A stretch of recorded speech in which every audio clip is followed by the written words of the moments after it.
Hello everyone, कैसे हैं आप सभी। एक बार जल्दी से बता दीजिए, मेरी ध्वनि आपके कानों तक पहुंच रही है कि नहीं। Am I perfectly audible and visible to everyone. How's the josh everyone, कैसे हो सभी। मस्त, सब बढ़िया चल रहा है जीवन में। सर एक दिन पहले ही आप मिलते हो, अगले दिन फिर से ही सेम सवाल, सब बढ़िया चल रहा है जीवन में। एक दिन में क्या हो जाएगा। अरे एक दिन में बहुत कुछ हो सकता है भाई, है ना। मैंने कल जिन बच्चों का ओरिएंटेशन लिया था उनको बताया था, रात में मैं सोया, सुबह सब जगह से ब्लॉक्ड। राइट, तो कुछ चंद घंटों में बहुत कुछ हो सकता है, तो एक दिन तो बहुत बड़ी चीज है। राइट। अच्छा, जब भी अपन क्लास को शुरू करेंगे, सॉन्ग प्ले करने के बाद एक प्रार्थना होती है जो हम करते हैं। क्या? राइट ब्रेन शांतये नमः। राइट ब्रेन को शांति मिले ताकि वो शांत बैठे और अपन अपने लेफ्ट ब्रेन से अपना काम कर सके। ठीक है, चलो जी, वेरी गुड। और आज से तो बहुत ज्यादा जरूरत पड़ने वाली है लेफ्ट ब्रेन की। क्यों? क्योंकि आज से हम कोडिंग सीखने वाले हैं। राइट, चलिए, very good. Just give me 1 minute. Okay.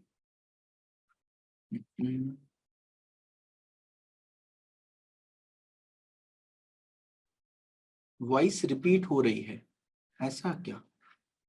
एक बार देखने दीजिए मुझे।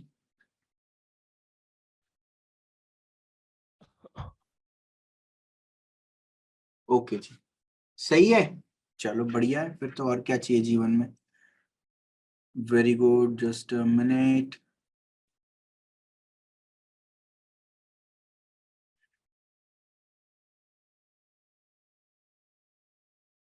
ओके,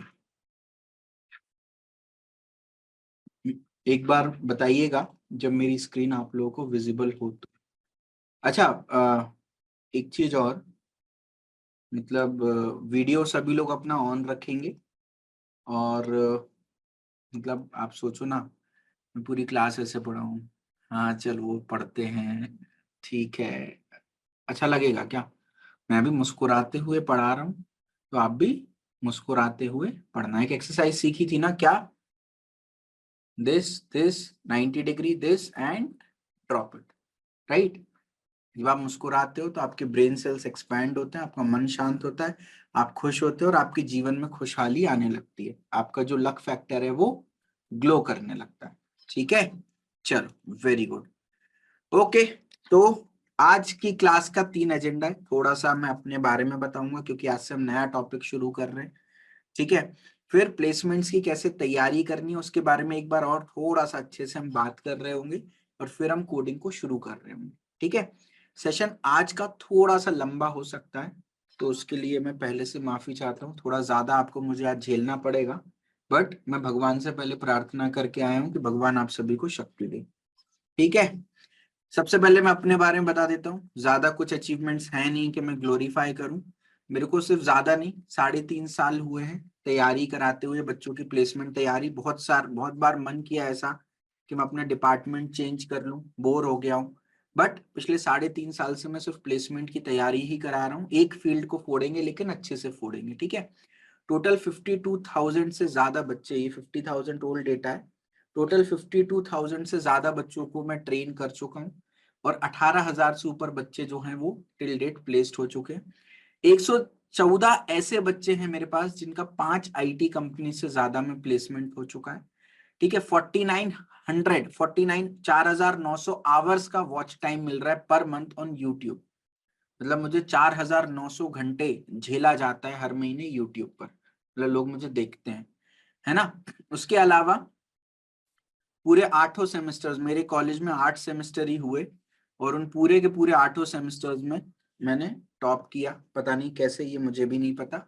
और मेरा ओवरऑल सीजीपीए, मेरे कॉलेज में अब सीजीपीए लाना बहुत मुश्किल होता है, मतलब ऐसे ही नहीं दे देते हैं कि चलो यार दे दिया। गवर्नमेंट कॉलेज था, थोड़ा सा मुश्किल होता है स्कोर करना। 8.96 सीजीपीए था।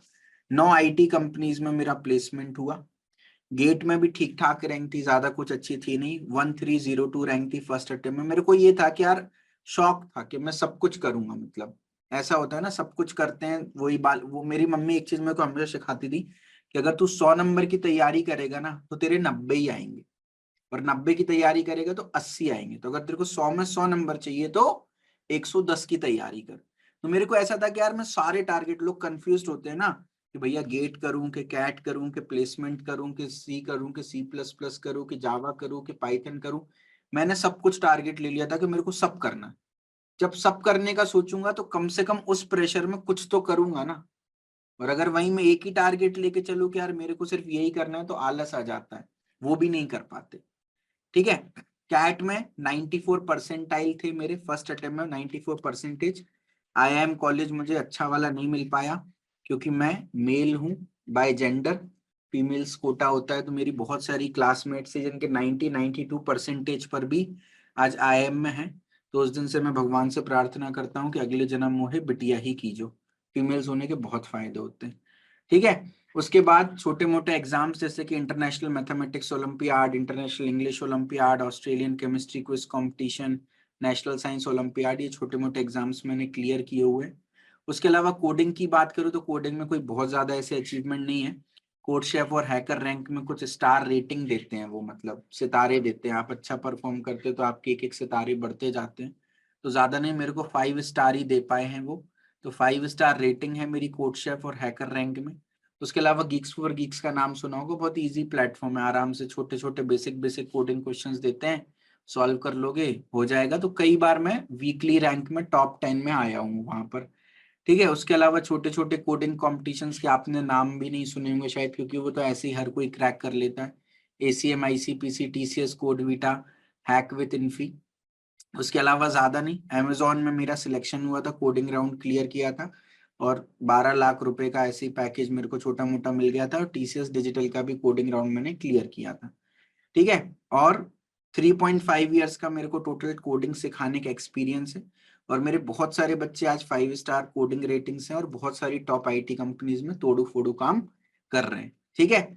ज्यादा नहीं, मैंने अपने पूरे करियर में केवल 11 प्रोग्रामिंग लैंग्वेजेस पे वर्क किया है ना। मतलब ऐसा होता है कि भैया C++ सीखे कि पाइथन सीखे कि जावा सीखे, मेरे को ये था कि मैं टारगेट सब बना लेता हूँ कि मेरे को सारी कुछ सीखनी है। जब सबका टारगेट बनाऊंगा तो कुछ तो सीख ही लूंगा, राइट। तो C++, Java, Python, Perl, PHP, JavaScript, R, Visual Basic, Scala and C#, ये सारी प्रोग्रामिंग लैंग्वेजेस मेरे को आती हैं।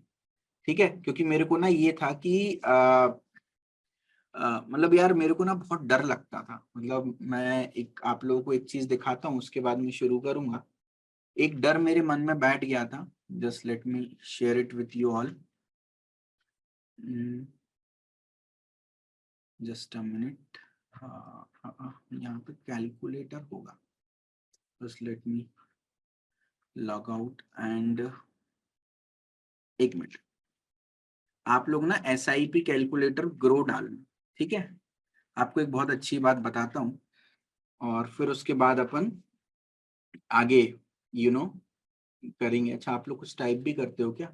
सर मैं बाहर हूँ, 10 मिनट में वीडियो ऑन कर लूंगी। ओके। आपकी क्लास में बोर नहीं लगता है? अरे thank you so much. How humble you are sir, salute. अरे वाह, बहुत बढ़िया। सर प्लीज रिपीट करोगे, 16 मिनट में आपने क्या कहा? मेरा इंटरनेट इश्यू हो रहा है। चिराग कुछ भी नहीं पढ़ाया अभी, एब्सोल्युटली जीरो, है ना। तो अच्छी बात है आप लेट आए हो बेटा, शायद डिप्रेशन हो जाता आपको। ठीक है सर, मुझे भी 12 लाख का पैकेज लेना है। बिल्कुल। मैं 12 का क्यों टारगेट कर रहे हो भाई? ज्यादा का टारगेट करो तब 12 मिलेगा, 12 का टारगेट करोगे तो 4-5 ही मिलेगा, है ना। सर मेरा फर्स्ट लेक्चर है, वेरी गुड। सर मुझे भी छोटा मोटा प्लेसमेंट लेना है। हाँ, छोटा मोटा ही टारगेट रखो। ठीक है। चलो। तो एक ऐसा म्यूचुअल फंड करके एक चीज होती है, वहां पे पैसे लगाते हैं तो अपने पैसे बढ़ते हैं, इस तरीके का, है ना। तो आपकी पढ़ाई में, आपको पैदा करने में, और आपको अभी तक पालने पोसने में कितना पैसा अप्रोक्सीमेटली लगा होगा आपके पेरेंट्स का? आप टाइप करके बता सकते हो कोई भी रफ फिगर, कितना पैसा लगा होगा? मतलब पढ़ाई में अगर मैं लाख रुपए साल मान लूं, ठीक है, तो 20 साल के हो तो करीब 20 लाख रुपए हो गया। कॉलेज की फी 3-4 लाख तो दी होगी कम से कम आपने, है ना। फिर तुम्हें कपड़े पहनाना 20 साल तक, तुम्हें बिजली देना 20 साल तक, ठीक है, तुम्हें खिलाना पिलाना 20 साल तक, बैग का खर्चा, बस्ते का खर्चा, यूनिफॉर्म का खर्चा, किताबों का खर्चा। हम्म। क्या अप्रोक्स 20 लाख, 21 लाख, 20 से 30 लाख, 5 से 6 लाख तो नहीं लगे होंगे यार पेरेंट्स के, अभी टिल डेट बता रहा हूं। अच्छा एक रफ फिगर 20 लाख का मान के चले, 20 लाख में सब एग्रीड हो कि भैया इतने तो लग ही गए होंगे अप्रोक्स, ठीक है। चलो अगर तुम्हारे मम्मी पापा डिसाइड करते कि तुमको पैदा नहीं करना है और उसकी जगह मेरे को वो पैसे म्यूचुअल फंड में लगा देने हैं, तो 20 लाख, 1 2 3 4 5 6, अच्छा इसमें मैक्सिमम 10 लाख तक ही ले रहा है वो, 10 लाख से ऊपर नहीं ले रहा, अपन इसका डबल कर देंगे, ठीक है। 10 लाख पे कैलकुलेशन करते हैं, इसका डबल कर देते हैं। आप सभी की एज अप्रोक्सीमेटली सब 22 साल की एवरेज एज मान लू मैं, 22 साल के तो हो गए लगभग ऑन एन एवरेज, कोई 21 का होगा, कोई 23 का होगा, कोई 24 का होगा, कोई 20 का, 22 साल की एवरेज एज मान लू। और पिछले 22 साल में म्यूचुअल फंड ने ऑन एन एवरेज 20% का रिटर्न दिया है, ऑन एन एवरेज, ठीक है। तो गेस करो तुम्हारे मम्मी पापा ने 10 लाख रुपए अगर आज से 22 साल पहले म्यूचुअल फंड में डाल दिए होते तुम्हें पैदा करने की जगह, तो आज उनके पास कितने पैसे होते पता है? कितने होंगे लगभग बताओ? ये देखो नीचे दिख रहा, 5,52,लाख,06,144। ये कब? 10 लाख पे। 20 लाख पे कितने हो गए? 11 करोड़ लगभग, 11 करोड़। मतलब मम्मी पापा ने 11 करोड़ रुपए छोड़ करके तुमको पैदा किया है। मतलब तुम्हारी वैल्यू जो तुम खुद की वैल्यू नहीं करते हो क्या है पता है? 11 करोड़ रुपए। मेरे को ये कैलकुलेटर किसी ने दिखा दिया था, मेरे एक सीनियर ने, तब से मेरी फटने लगी कि भाई मैं पता क्या कैलकुलेशन करता था कि अगर मैं 11 करोड़ रुपए, है ना, कहाँ है कैलकुलेटर, देखो कितना खतरनाक दिमाग चलता था। अभी अपन पढ़ाई कर लेंगे, पढ़ाई की टेंशन नहीं है, बट ये चीज बताना बहुत जरूरी है आपको। 11 करोड़ में कितने जीरो होते हैं? 1 2 3 4 5 6 7। अगर मैं मान लो अगले 20 साल में चुकाना चाहूं ये पैसे, तो मेरे को हर साल 55 लाख रुपए कमाने पड़ेंगे। अगर मैं इसको डिवाइड बाय 12 कर दूं तो कम से कम मेरे को हर महीने, मतलब मेरा ईयरली पैकेज 55 लाख का होना चाहिए। चलो मेरा अगर 10 लाख का भी पैकेज लगा तो 11 करोड़ रुपए मेरे को चुकाने में 110 साल लग जाएंगे।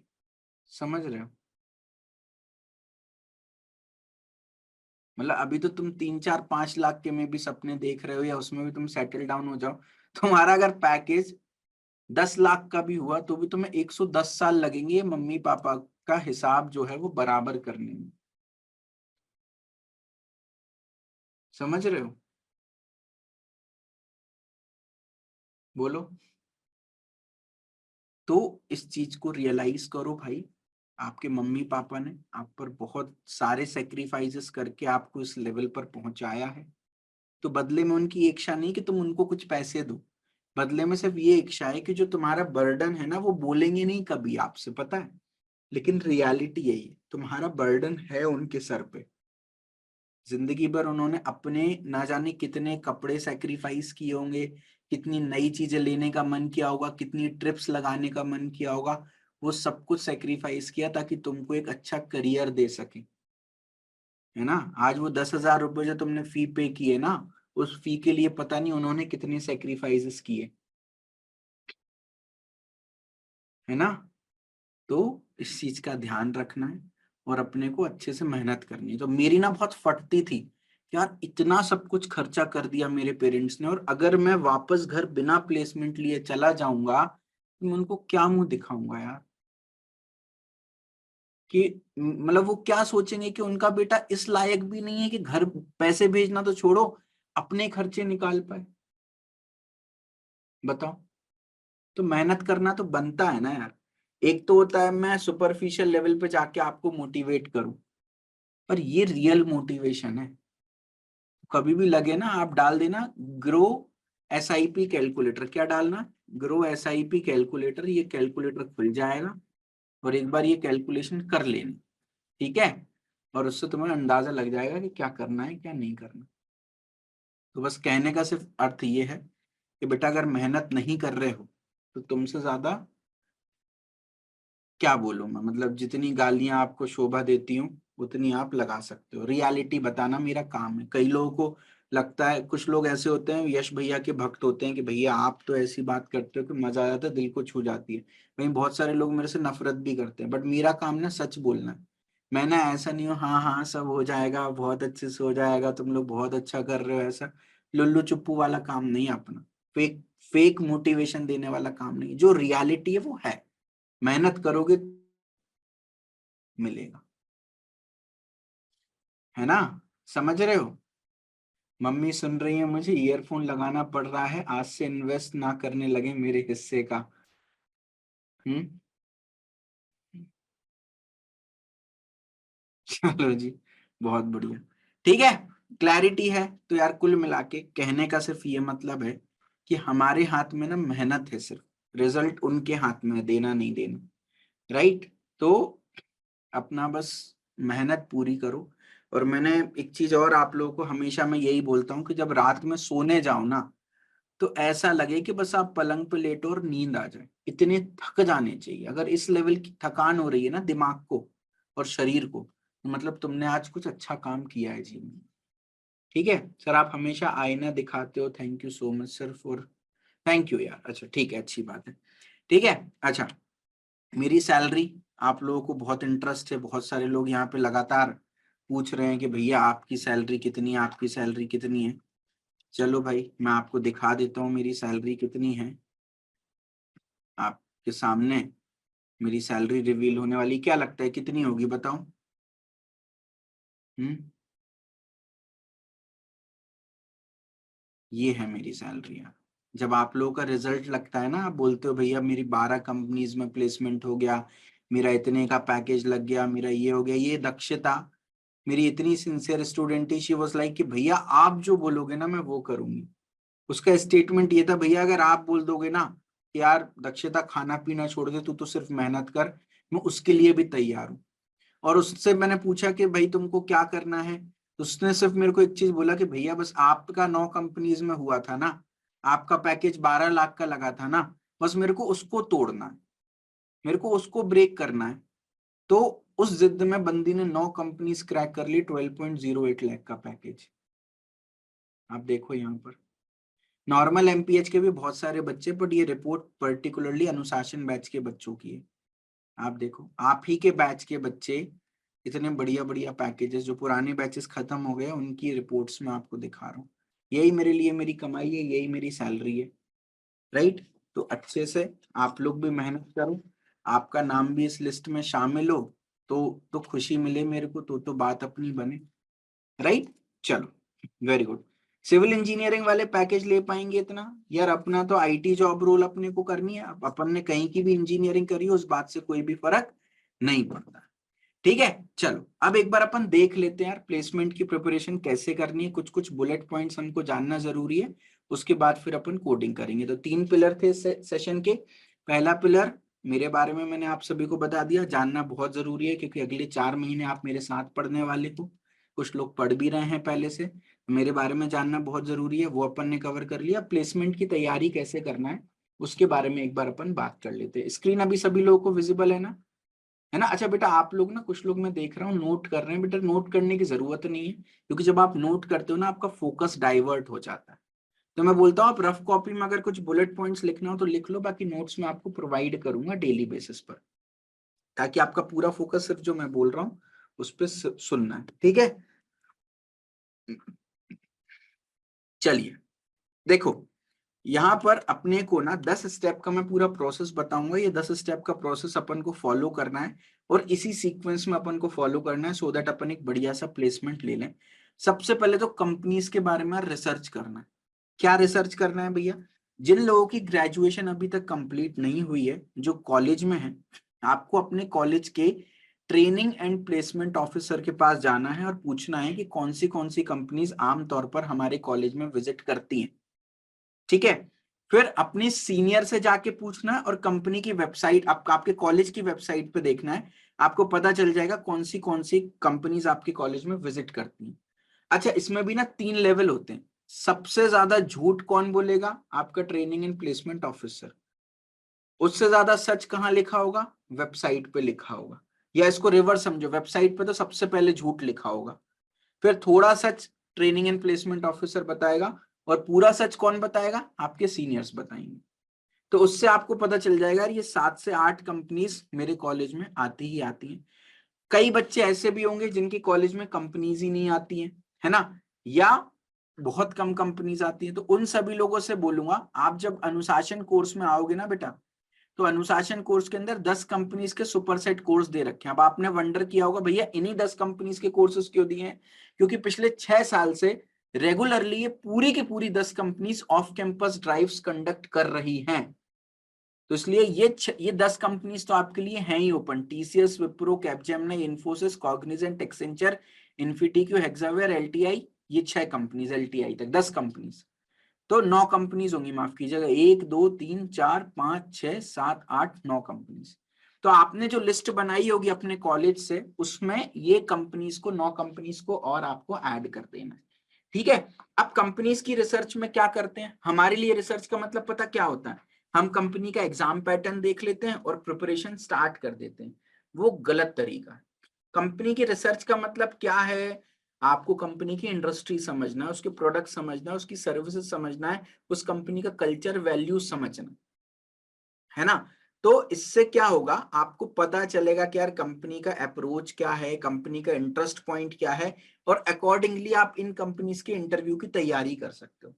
अल्टीमेटली तो यार हमारा पर्पस क्या है? जो इंटरव्यू हमारा होने वाला है कंपनी का, वो क्लियर होना चाहिए। अगर वो क्लियर हो गया तो हम प्लेस्ड हो जाएंगे। तो हमारा गोल प्लेस्ड होना नहीं है, वो तो चलो वो तो रिजल्ट है। गोल हमारा इंटरव्यू क्लियर करना है इवेंचुअली। इंटरव्यू क्लियर करने के लिए इंटरव्यू तक पहुंचना जरूरी है। इंटरव्यू तक पहुंचने के लिए फर्स्ट राउंड क्लियर करना जरूरी है।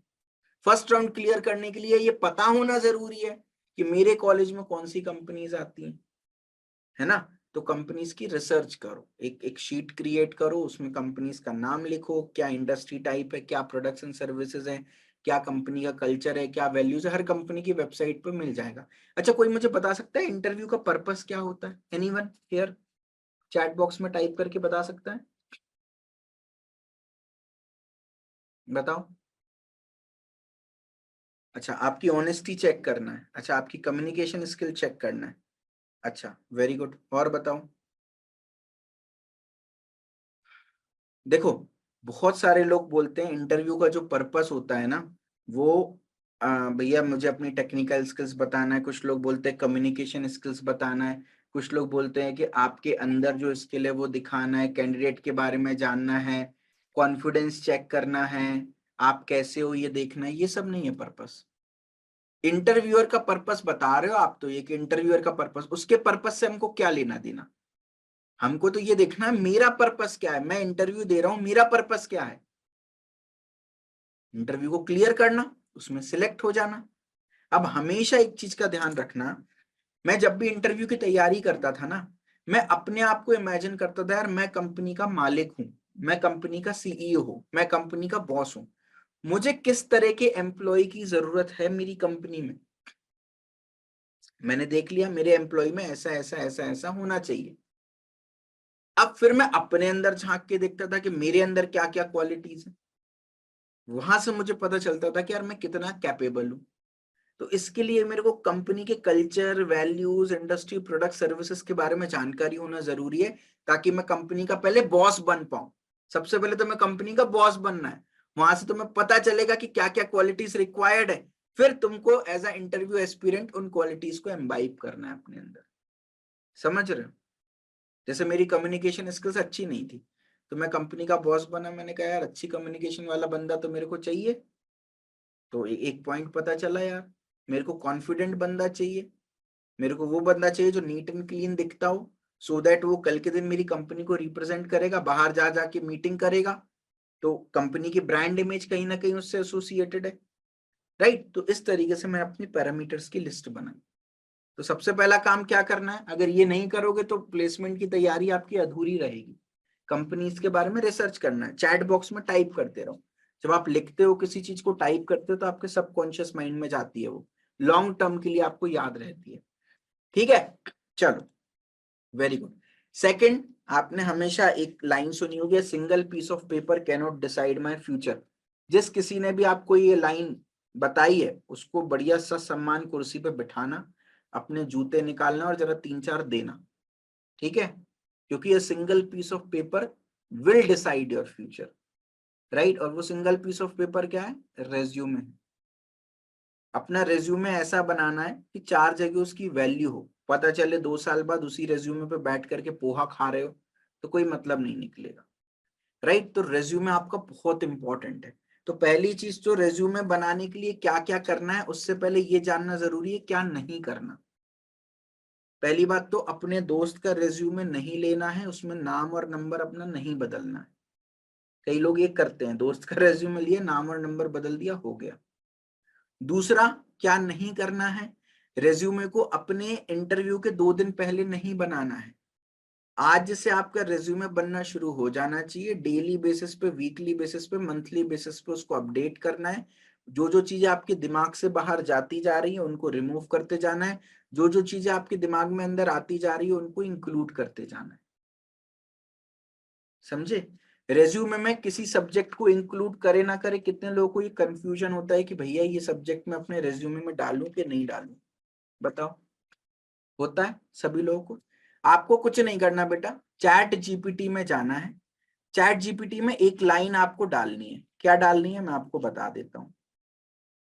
क्या, provide me most popular interview questions, है ना, विद आंसर्स डाल दो चलो, या विदाउट आंसर्स डाल दो, on the following topics important for campus placement in IT companies as a fresher. ठीक है, provide 3 questions from each topic. ठीक है, और यहां पर आप वो सारे टॉपिक्स लिख दो जो आप अपने रेज्यूमे में डाल रहे हो। फॉर एग्जाम्पल ये भी लिख दिया, ये भी लिख दिया, ये सारे टॉपिक्स मैंने लिख दिए जो मैं अपने रेज्यूमे में डाल रहा हूँ।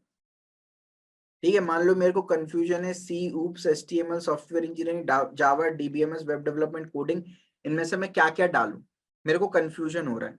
तो मैंने क्या लिखा चैट जीपीटी में, मैंने बोला provide me most popular interview questions without answers on the following topics important for campus placement in IT companies as a fresher, provide 3 questions from each topic, और एंटर मार दो। कर दिया, ठीक है। अब चैट जीपीटी भैया अपने को टॉपिक दे देंगे, है ना, इंटरव्यू के क्वेश्चंस दे देंगे, हर उससे 3-3 क्वेश्चंस। अब मिरर के सामने जाना है, ये 3 सवाल आपसे अगर इंटरव्यूअर पूछे तो आना जरूरी, मैलॉक कैलॉक में डिफरेंस आना जरूरी नहीं है, आप इंग्लिश में बता पा रहे हो बिना झिझके वो जरूरी है ना। तो अपन ने क्या किया, ये जो 3-3 क्वेश्चंस थे ना, इनके आंसर्स हमने लिख लिए, मतलब इनके आंसर्स लिखे नहीं, ओरली बोल के देख लिए। अब जिस सब्जेक्ट में मैं 3 में से 2 आंसर्स दे पा रहा हूं सही से, बिना किसी झिझक के, डिटेल में प्रॉपरली आंसर दे पा रहा हूं, वही सब्जेक्ट लिखना, वरना मत लिखना। रेज्यूमे पता क्या होता है, आप अपने पूरे 8 सेमेस्टर्स में 40 सब्जेक्ट पढ़ते हो, उसके अलावा कॉलेज से बाहर भी आप बहुत सारी टेक्नोलॉजी सीखते हो, बहुत सारी चीजें सीख रहे होते हो, बहुत सारी स्किल्स गेन कर रहे होते हो। अब इंटरव्यूअर आपसे 40 सब्जेक्ट पूछने पे आ जाए तो वो तो आप मतलब वो तो कोई पॉइंट ही नहीं निकला ना, अनफेयर हो जाएगा। तो इंटरव्यूअर बोलता है यार सुन, तेरा सिलेबस तू डिसाइड कर और तू मेरे को सिलेबस ला के दे। वो सिलेबस क्या है, तुम्हारा रेज्यूमे। मैं तेरे को तेरे सिलेबस में पूछूंगा, अगर तू अपने सिलेबस के सवाल का भी जवाब नहीं दे पाया तो तू नई चीज कैसे सीखेगा मेरी कंपनी में, चल तू निकल, है ना। कई लोग हेकड़ी बनाने के लिए पता नहीं अपने रिज्यूमे में क्या क्या लिख देते हैं। भाई जो लिखोगे इंटरव्यूअर पूछेगा 100%, और अगर वहां तुम आंसर नहीं दे पाए तो तुम डिसऑनेस्ट पर्सन हो। डिसऑनेस्ट पर्सन को कोई भी 30-40 हजार रुपए महीने के नहीं देगा। लोग बोलते भैया आपका 9 कंपनीज में प्लेसमेंट हुआ, आपने तो बहुत तगड़ा रेज्यूमे बनाया होगा, दिखा देता हूं। सच का सामना कर लो आज तुम, लो एक प्रोजेक्ट, एक ट्रेनिंग, वो भी ट्रेनिंग जावा में, प्रोग्रामिंग में C, C plus plus, HTML, Java, JDBC, servlet, that's it, सिर्फ इतना सा। 9 कंपनीज में प्लेसमेंट हुआ है। कोई वेब डेवलपमेंट नहीं लिखा, कोई क्लाउड कंप्यूटिंग नहीं, कोई आर्टिफिशियल इंटेलिजेंस नहीं, कोई मशीन लर्निंग नहीं, कोई बिग डेटा नहीं, कोई हडूप नहीं, कोई ब्लॉकचेन नहीं, कोई IoT नहीं। लोग बोलते हैं ना स्किल सीख लो तभी तुम्हारा प्लेसमेंट लगेगा। यार उनके पास बेचने के लिए स्किल्स के कोर्सेज है तो वो बोलेंगे ही ना स्किल सीख लो, बिना SQL के लो, है ना। तो इंटरव्यू क्रैक करने के लिए जो लिखा है ना भाई, तुम इनमें से मेरे से कुछ भी पूछ लो, मैं सपने में भी आंसर दे दूंगा, इतना कॉन्फिडेंस है मेरे को, कुछ भी पूछ लो। अच्छा, अब कुछ लोगों का आर्ग्यूमेंट होगा, भैया रिज्यूमे मेरा शॉर्टलिस्ट ही नहीं होता है तो इसलिए मैं तो सब कुछ लिख देता हूं। तुमको लग रहा है लाखों कैंडिडेट अप्लाई करते हैं कंपनी में, तुमको लग रहा है एक एक करके सबका रिज्यूमे मैनुअली चेक होता होगा? Do you really think this is possible? Never.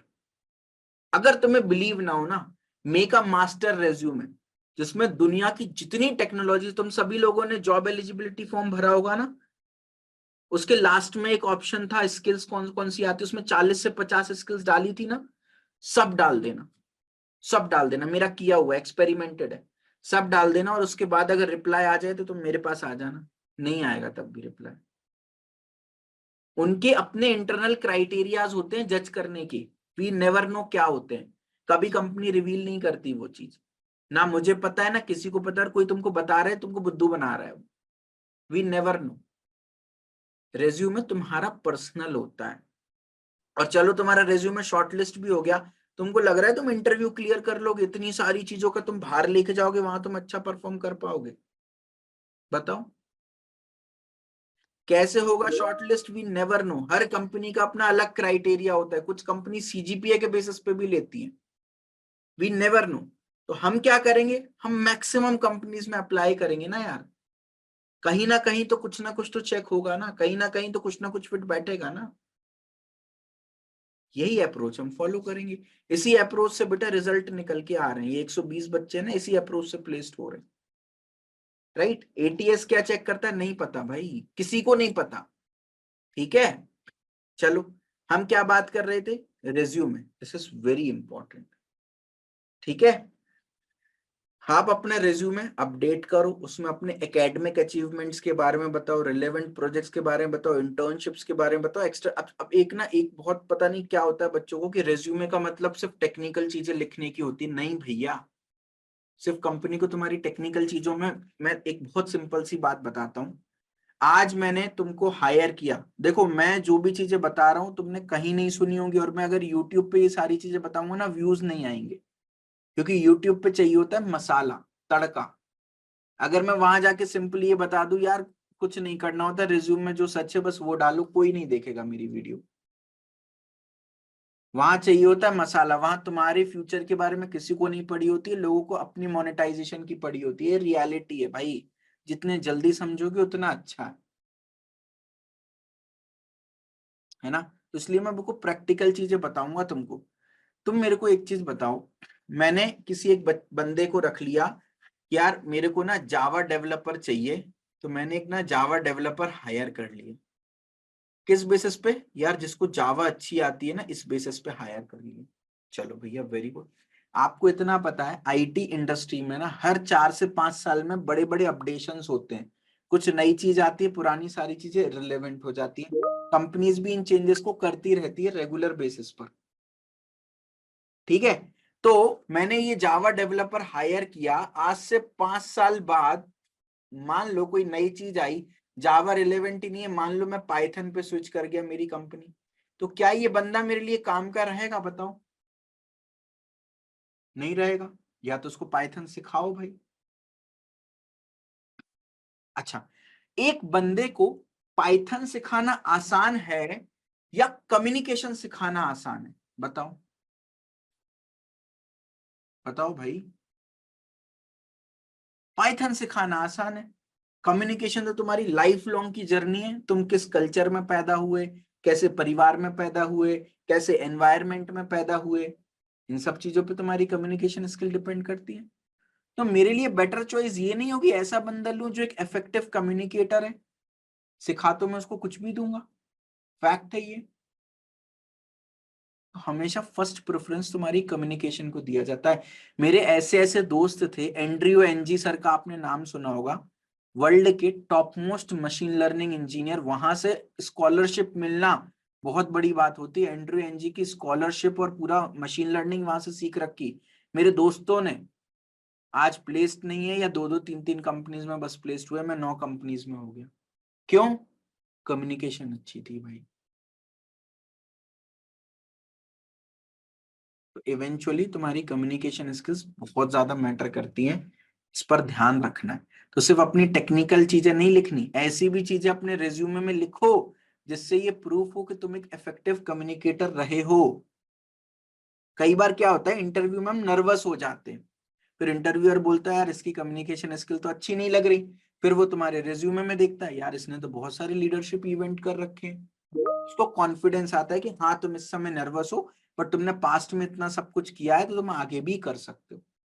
तो अपनी एक्स्ट्रा करिकुलर एक्टिविटीज के बारे में भी रिज्यूमे में हमेशा लिखो। ठीक है ना। अब कई जगह आपने ये चीज सुनी होगी कि यार अपना रिज्यूमे जो है हर कंपनी के लिए कस्टमाइज करो बेस्ड ऑन देयर रिक्वायरमेंट। ये बुलशिट है, ये नहीं करना कभी भी। देखो, एक ना, ये मेरे पास रियलमी नोट 8 है या 8 प्रो, जो भी, मेरे को मॉडल नंबर याद नहीं। रियलमी का ये फोन है, ठीक है। इसमें ना 512 GB रोम है और 8 GB रैम है, ठीक है। मेरे पास एक ग्राहक आया, बोला मेरे को ना 12 GB का फोन चाहिए, 8 GB रैम में मेरा काम नहीं होगा। हाँ सर ये तो 12 GB रैम वाला है, ले लो। लेगा क्या वो? बताओ। या वो चलो धोखे को बेच भी दिया, कुछ समय बाद वो क्या करेगा, वापस दे जाएगा तुमको, है ना। तो तुम्हें क्या करना है भाई, ये मेरे फीचर्स हैं, कंपनी के पास तुम जा रहे हो अपने फीचर्स लेके, सर ये मेरे फीचर्स हैं। अब आपकी रिक्वायरमेंट सेट हो रही हो तो आप मुझे सिलेक्ट कर लो, नहीं हो रही हो तो कोई बात नहीं, है ना। अब तुम लिख दो अपने रिज्यूमे में पाइथन, क्योंकि कंपनी डिमांड कर रही है, कंपनी क्रॉस चेक करेगी भाई। नहीं आता होगा तो मैं वैसे ही बाहर कर देगी। और एक बार किसी कंपनी से बाहर हो जाते हो, अगले 3 महीने या अगले 6 महीने तक रीअप्लाई नहीं कर सकते हो। अब एक आफत और हो गई, मान लो 2 महीने बाद उस कंपनी की फिर से वैकेंसी आई। इस बार तो तुमने सच में पाइथन सीख रखी है, लेकिन तुम अप्लाई नहीं कर सकते क्योंकि तुम 3 महीने पहले अप्लाई कर चुके हो, है ना। तो इन सब चीजों का ध्यान रखना, ठीक है। इसमें मैं तुमको एक चीज बता देता हूँ जो तुमको बहुत ज्यादा ट्रिमेंडसली हेल्प करेगी। L&T इन्फोटेक का आपने नाम सुना होगा, वहां पे एज अ HR मैंने काम किया है। आई have taken more than 1500 interviews for software engineers. आपका रिज्यूमे टोटल 12 पैरामीटर्स पर जज होता है, ठीक है। वो पूरे के पूरे 12 पैरामीटर्स ये 2.7 रिज्यूमे बिल्डिंग कोर्स में मैंने इंक्लूड कर रखे हैं। ये सारे पैरामीटर्स देख के जाना, पढ़ के जाना, और इसके बाद ही अपने रिज्यूम वेरिफिकेशन की रिक्वेस्ट डालना, इसके पहले मत डालना। ये रिज्यूम वेरिफिकेशन के लिए एक शर्त है। आप जब डालोगे ना भी रिक्वेस्ट रिज्यूम वेरिफिकेशन के लिए, आपका जो मेंटर है वो पहले चेक करेगा आपने ये देखा है कि नहीं देखा। नहीं देखा होगा तो वो मना कर देगा, बोल देगा दोबारा देख के आओ, ठीक है। तो ये देखना कंपलसरी है, इसको देखो। और आज से ही अपना रिज्यूमे बनाना शुरू करो, और हर 6-7 दिन में, 10 दिन में उसमें चेंजेस करो। हर 7 दिन में चैट जीपीटी के पास जाओ, है ना। ये चैट जीपीटी ने सवाल दे दिए, तुमने इस बेसिस पर डिसाइड किया यार सी मेरे को आती है, अब ऊप्स आती है, HTML के मैं आंसर्स नहीं दे पाया तो उसको मैं नहीं डालूंगा, सॉफ्टवेयर इंजीनियरिंग मेरे को आती है, जावा मेरे को नहीं आती, मैंने डिसाइड कर लिया। अब जो नहीं आता है, जो मैंने रिमूव किया है उनको भी मैं अच्छे से पढ़ूंगा, जो मैंने डाला है उनको भी और अच्छे से पढ़ूंगा। मैं 15 दिन बाद जाऊंगा, मैं बोलूंगा प्रोवाइड मोर क्वेश्चन, सिर्फ इतना डाल दूंगा चैट जीपीटी। वो मेरे को फिर 3-3 नए क्वेश्चन दे देगा सारे टॉपिक में से, मैं फिर रीआइट्रेट करूंगा, अब मेरे को क्या आता है क्या नहीं आता, है ना। फिर मैं कुछ चीजें ऐड करूंगा, कुछ रिमूव करूंगा। इस तरीके से जब मान लो 3 दिन बाद भी मेरा इंटरव्यू एकदम से हो जाएगा तो मैं घबराऊंगा नहीं, क्योंकि मैं चीजों को हर 15 दिन में क्या करता जा रहा हूं, एक अपडेट मारता जा रहा हूं। मैं कोई भी ऐसी चीज बता रहा हूं क्या जो मुश्किल है करना, बताओ। क्या इससे ज्यादा प्रैक्टिकल अप्रोच आपने कभी सुनी है, बताओ। फिर अब इसको भी अगर मैं सिर्फ वो चीज बताऊंगा जो प्रैक्टिकली मैंने खुद ने फॉलो की है। मेरे टाइम पे चैट जीपीटी नहीं होती थी तो मैं वेबसाइट्स पे जाता था, टॉप 10 जावा क्वेश्चन, टॉप 10 फलाना क्वेश्चन, टॉप 10 ये क्वेश्चन, मेरा और टाइम खर्चा होता था, फिर भी मैं हर 15 दिन में ये करता था। तुम्हारा तो समय बच रहा है। फिर 15 दिन बाद रेज्यूमे से कुछ हटा, कुछ नई चीज ऐड हुई, फिर डाल दो, प्रोवाइड मोर क्वेश्चंस, फिर एंटर कर दो। ठीक है। अब तुमने नया क्वेश्चन तुमने मान लो फॉर एग्जाम्पल कोई नई चीज और सीख ली, तो फिर तुम जाना टॉप पे, यही लाइन उठाना, और वो जो नया टॉपिक तुमने सीखा है, मान लो मैंने पाइथन भी सीख लिया, अब डाल दो। पाइथन के भी 3 क्वेश्चन आ जाएंगे तो तुम्हें पता चल जाएगा पाइथन तुम्हें ऐड करनी भी है कि नहीं करनी। समझ रहे हो क्या? Use technology to its fullest. मेरे को किसी की सालगिरह में मेरे बुआ जी फूफा जियों को हिंदी में बधाई देनी होती है ना, तो मैं खुद दिमाग नहीं लगाता, सालगिरह की बधाई हो, चैट जीपीटी भाई बता दो कैसे देना है, कॉपी किया पेस्ट किया, बचाए ना अपने जीवन का 2.5 से 3 मिनट। इंपॉर्टेंट है यार। मैंने अपना व्हाट्सएप यहाँ इस पे भी लॉग इन करके रखा है, सिस्टम पे भी, मोबाइल पे भी, कि अगर मान लो मेरे को किसी को व्हाट्सएप करना है, मैं अभी मोबाइल खोलूंगा, टाइम लगेगा ना उठाने में, मोबाइल यहीं के यहीं भेज दो। समझ रहे हो आप इस चीज को, है ना। तो अपने को यूज करो ना, use chat GPT and technology to its fullest, वो आपको बहुत हेल्प करेगी। क्लियर हो गया? रेज्यूमे पे कोई डाउट कंफ्यूजन किसी को? ये चीजें आपको लग रही होगी भैया आप क्यों कवर कर रहे हो, बट ट्रस्ट मी ये शायद आने वाली सारी क्लासेस से सबसे ज्यादा इंपॉर्टेंट है। अगर यही क्लियर नहीं है तो, और अगर आपने, भले मैं कहता हूँ आने वाली 120 दिन की क्लासेस में आप 100% एफिशिएंसी से फॉलो नहीं भी कर पाओगे, ठीक है, लेकिन आज की क्लास को एज अ पॉडकास्ट बार बार बार बार बार बार बार बार सुनना और डेली बेसिस पे उसको इम्प्लीमेंट करना। ठीक है। चलो अगला, डेवलप की स्किल्स, यार स्किल्स डेवलप करो। ठीक है। अब यहाँ पर आप देखो, अनुशासन कोर्स के अंदर हमने आपके ऑनलाइन असेसमेंट के लिए एप्टीट्यूड रीजनिंग इंग्लिश दे रखी है। उसके अलावा हमने आपको डीएसए कोडिंग दे रखा है, जो आपको इंटरव्यूज में भी हेल्प करेगा, फर्स्ट राउंड में भी हेल्प करेगा, और कंप्यूटर साइंस के जो कोर सब्जेक्ट आपसे पूछे जाते हैं वो भी दे रखा है। अब बहुत सारे लोगों का सवाल होता है भैया HTML क्यों नहीं दे रखा, CSS क्यों नहीं दे रखा, जावा स्क्रिप्ट क्यों नहीं दे रखा, भैया आपने मशीन लर्निंग क्यों नहीं दे रखी, इसके अंदर ब्लॉकचेन क्यों नहीं दे रखी। आप मेरे को एक प्लेटफॉर्म है, मैं नाम नहीं लूंगा, वो एक सब्सक्रिप्शन के अंदर 150+ कोर्सेज देता है, और वो आपको सब्सक्रिप्शन दिखाते हैं कि 5,000 रुपये में मिल जाएगा। आप उनकी सेल्स टीम को कॉल करना, बार्गेनिंग करना। I have taken their subscription in 1,200 rupees. इस लेवल की बार्गेनिंग होती है। और क्या होता है उनका कि भैया मेरा रिकॉर्डेड ही तो कोर्स है, इंटेलेक्चुअल प्रॉपर्टी, मेरी जेब से एक पैसा नहीं जा रहा, 1,200 भी आ रहा है तो ठीक है, फायदा मिल रहा है। अब आप इस चीज को, ये सब जो कोई 1,200 में इतने सारे कोर्सेज दे रहा है तो कोर्सेज की क्वालिटी क्या होगी, पहली चीज तो। दूसरी, भाई मेरे को 150 कोर्सेज अगर चाहिए होते तो गूगल पे तो सब अवेलेबल है ना यार।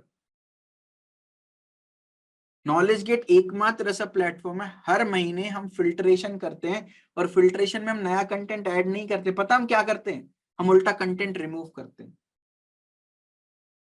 यार कम पढ़ाओ, लेकिन जो पढ़ाओ वो पेपर में रिपीट हो, क्योंकि ब्रेन की लिमिट, टाइम तुम्हारे पास शायद अनगिनत हो सकता है, लेकिन ये लिमिटेड है। कुछ भी अननेसेसरी डालोगे ना इसमें तो नेसेसरी चीज बाहर निकलेगी। समझ रहे हो? तो जो चीजें जरूरी हैं प्लेसमेंट के लिए वो कवर किए। अब टेक्नोलॉजी तुमको क्या चूज करना है क्या नहीं करना, वो तुम्हारा इंडिविजुअल कॉल है।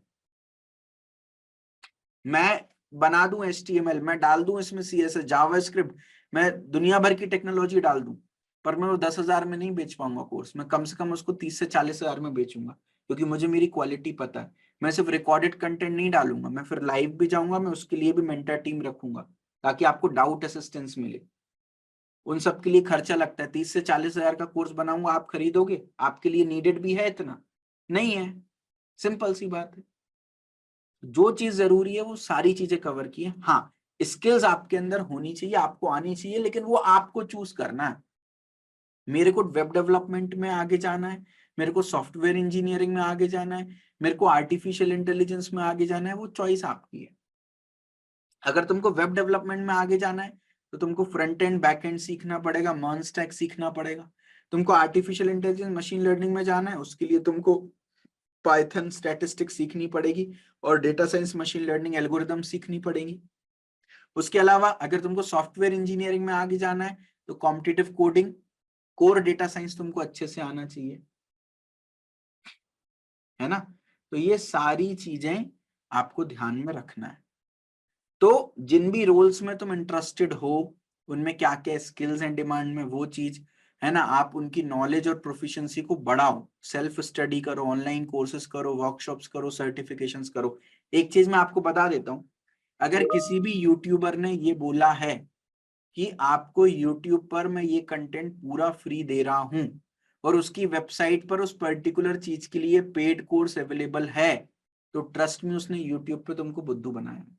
अगर सब कुछ यूट्यूब पे उसने फॉर फ्री कवर कर रखा है तो फिर पेड कोर्स क्यों रखा है वहां पे? ठीक है, तो मैं आपको इसके लिए एक चीज बता दूं, कई बच्चे कंफ्यूज होते हैं। मैं आपको एक चीज बोलता हूँ, आर्टिफिशियल इंटेलिजेंस अभी डिमांड में है, आज से 3 4 5 साल बाद इसका रिजल्ट अपने को मिलेगा, लेकिन इसके बेसिस पे आपको इमीडिएट प्लेसमेंट मिलेगा नहीं मिलेगा इस बात की श्योरिटी नहीं है। ठीक है, पहली चीज। दूसरी चीज, एक चीज आप ऐसी पकड़ो, देखो डेटा स्ट्रक्चर तो मेरे को सीखना ही पड़ेगा, तो सॉफ्टवेयर इंजीनियरिंग की जॉब रोल तो हमेशा मेरे लिए अवेलेबल है। दूसरा, दुनिया में तुम किसी भी आईटी कंपनी में चले जाओ, मैं कभी भी मेरी किसी भी यूट्यूब वीडियो में मैंने ये नहीं बोला जो कंटेंट मैं करा रहा हूँ वो complete, I have never ever said. आप किसी भी कोई भी यूट्यूब वीडियो का मेरे को लिंक भेजो, इसमें मैंने बोला है कि जो मैं करा रहा हूँ वो कंप्लीट है। मैं बोलता हूँ कि ये कंटेंट मैंने पढ़ा है, if you are satisfied this and if you want to learn it complete, you can come and join my course. ठीक है। एक चीज देखो, मैं बात कर रहा था, हर कंपनी जिसमें भी तुम अप्लाई करोगे, कंपनी की अपनी वेबसाइट तो होगी होगी ना, बताओ।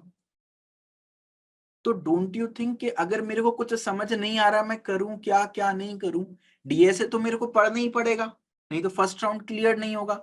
डीएसए जब मेरे को पढ़ना ही है तो उसके लिए मेरे पास तो anyway software engineering job role तो ओपन ही है। फिर भी अगर मेरे को कोई टेक्निक सीखनी है, कोई चीज सीखनी है, वेब डेवलपमेंट सीख लेता हूँ यार, सबसे बढ़िया है। अगर सीखना ही है तो कंपलसरी नहीं है, क्योंकि हर कंपनी की वेबसाइट तो है ही ना भाई। हर कंपनी वेब डेवलपर तो मांगेगी ही मांगेगी, डिमांड तो होगी ही होगी, है ना। सर आप जो पेड में पढ़ाते हैं वो यूट्यूब पर भी फ्री में वही पढ़ाते हैं? अच्छा, अगर ऐसा है तो बिल्कुल यार, आप कोर्स में क्यों हो राम कुमार जी? आप तो कोर्स आपको लेना ही नहीं चाहिए था अगर ऐसा है। मैं यहाँ पे मेरे सी लिखा हुआ है क्या, यूट्यूब पे परम्यूटेशन कॉम्बिनेशन 1 घंटे पढ़ाया है, यहाँ पे परम्यूटेशन कॉम्बिनेशन 16 घंटे का पूरा लेक्चर यहाँ पर प्रेजेंट है। नंबर सिस्टम यूट्यूब पे 1 घंटे पढ़ाया हुआ है, यहाँ पे नंबर सिस्टम के 9 घंटे के लेक्चर्स हैं। रेज्यूमे बिल्डिंग ये बताना यूट्यूब पे कहाँ पे अवेलेबल है, बता देना मेरे को, एक बार लिंक भेज देना, जो मैं बता रहा हूँ ये आपने यूट्यूब पे बता रखा है, एक बार बता देना। तुम बताओ, अगर मैं जो यूट्यूब पर है वही का वही पढ़ा रहा हूँ, कोई मेरा कोर्स ले रहा होगा क्या, आप बताओ। इतना तो कोई पागल है नहीं। चलो कोई बात नहीं, ठीक है। तो वेब डेवलपमेंट आप सीख सकते हो। अच्छा, इसमें मैं आपको एक चीज और बता देता हूँ, आप यूट्यूब पे जाना, केजी कोडिंग पे जाना, केजी कोडिंग टाइप करना है यूट्यूब पे। यहाँ पे प्रशांत जैन सर है, नॉलेज गेट का ये चैनल है, ये इन्होंने पूरा वेब डेवलपमेंट ना 45 घंटे में 13 प्रोजेक्ट के साथ पूरा कंप्लीट करा रखा है, ए टू जेड। और ये हम एज अ पेड कोर्स ही डाल रहे थे, बट वी डिसाइडेड कि keep it on free on YouTube for everyone. तो अगर तुम्हें सीखना भी है ना वेब डेवलपमेंट, अगर ऐसा है कि भैया एक आध स्किल सेट मेरे को आती है अनुशासन के अपार्ट में क्या करूं, तो आप इसको सीख सकते हो। इसकी गारंटी मैं ले सकता हूं, क्योंकि हमारे पास वेब डेवलपमेंट का, आप हमारी वेबसाइट पे जाना, कोई पेड कोर्स अवेलेबल नहीं है और ना कोई पेड कोर्स आने वाला है, क्योंकि यही पेड कोर्स था जो हमने फ्री ऑफ कॉस्ट डाला हुआ है। तो आप इसको पूरा फॉलो कर सकते हो, ये कंप्लीट है आपके लिए A to Z, अगर करना ही है तो। ठीक है, that is again not compulsory. सबसे पहले प्रेफरेंस क्लासेस को देना है, उसके क्लास के होमवर्क को देना है, उसके बाद अगर टाइम बच रहे तो आप इसको कर सकते हो। तो एटलीस्ट ये होगा कि एक आध स्किल सेट आप सीख जाओगे, अच्छी बात है यार, अगर सीख रहे हो तो अच्छी बात है। देखो यार, it all boils down to, यहां पर ना कोई सिलेबस नहीं है प्लेसमेंट में। प्लेसमेंट में अगर कंपनी में 50 वैकेंसी है ना, तो जो 50वां बंदा जो परफॉर्म कर रहा है उससे बेटर करना है। तो तुमको ये नहीं पता कि 50वां बंदा क्या करके आया है, तो एक जिद होनी चाहिए। तो मेरे से ये सवाल कभी मत पूछना भैया जावा सीख लूं या पाइथन सीख लूं, एक टारगेट रखना यार, सीखना तो दोनों ही है। जैसे जैसे समय मिलेगा वैसे वैसे मैं सीखता जाऊंगा। हो सकता है वो जो 50वां बंदा है उसको दोनों आती हो, कंपनी उसको ले ले, यू नेवर नो। तो यहां पर प्लेसमेंट का कोई सिलेबस डिफाइन नहीं होता है। अच्छा, आप कोई पूछेगा भैया वेब डेवलपमेंट सीखो कि मशीन लर्निंग, तो मैं बोलूंगा सीखना तो दोनों ही है ना। You can start with web development, उसके बाद आगे फिर अपन अकॉर्डिंगली देख लेंगे। क्लियर है क्या?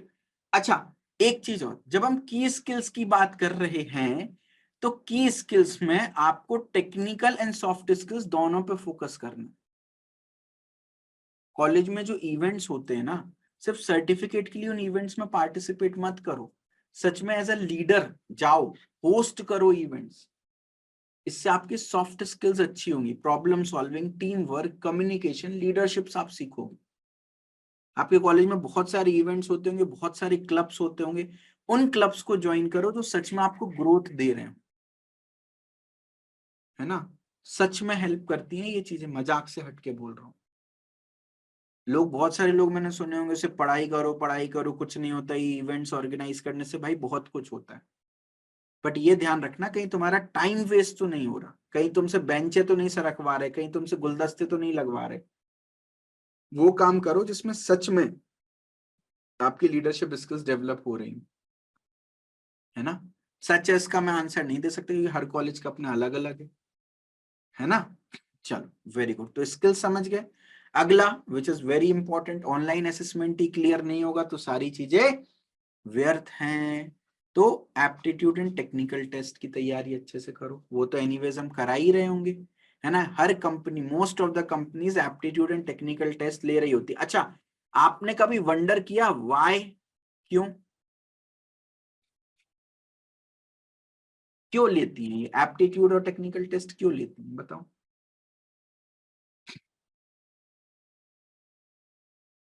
बोलो।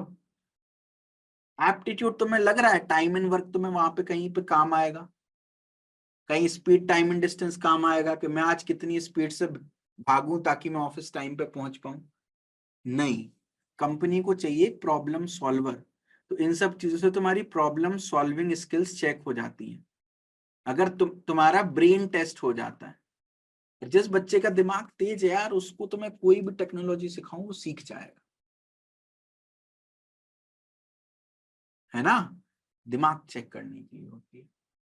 ठीक है, तो aptitude, logical reasoning, verbal ability, क्योंकि तुमको ईमेल्स वगैरह इंग्लिश में लिखने होंगे, जो भी तुम्हारा प्लेटफॉर्म होगा वहां पर इंग्लिश में बात करनी होगी, बहुत सारे क्लाइंट्स तुम्हारे साउथ इंडिया से होंगे या नॉन इंडियंस होंगे, तुमको इंग्लिश में बात करनी होगी। तो तुम्हें इंग्लिश आती भी है कि नहीं आती है, ये इंपॉर्टेंट है।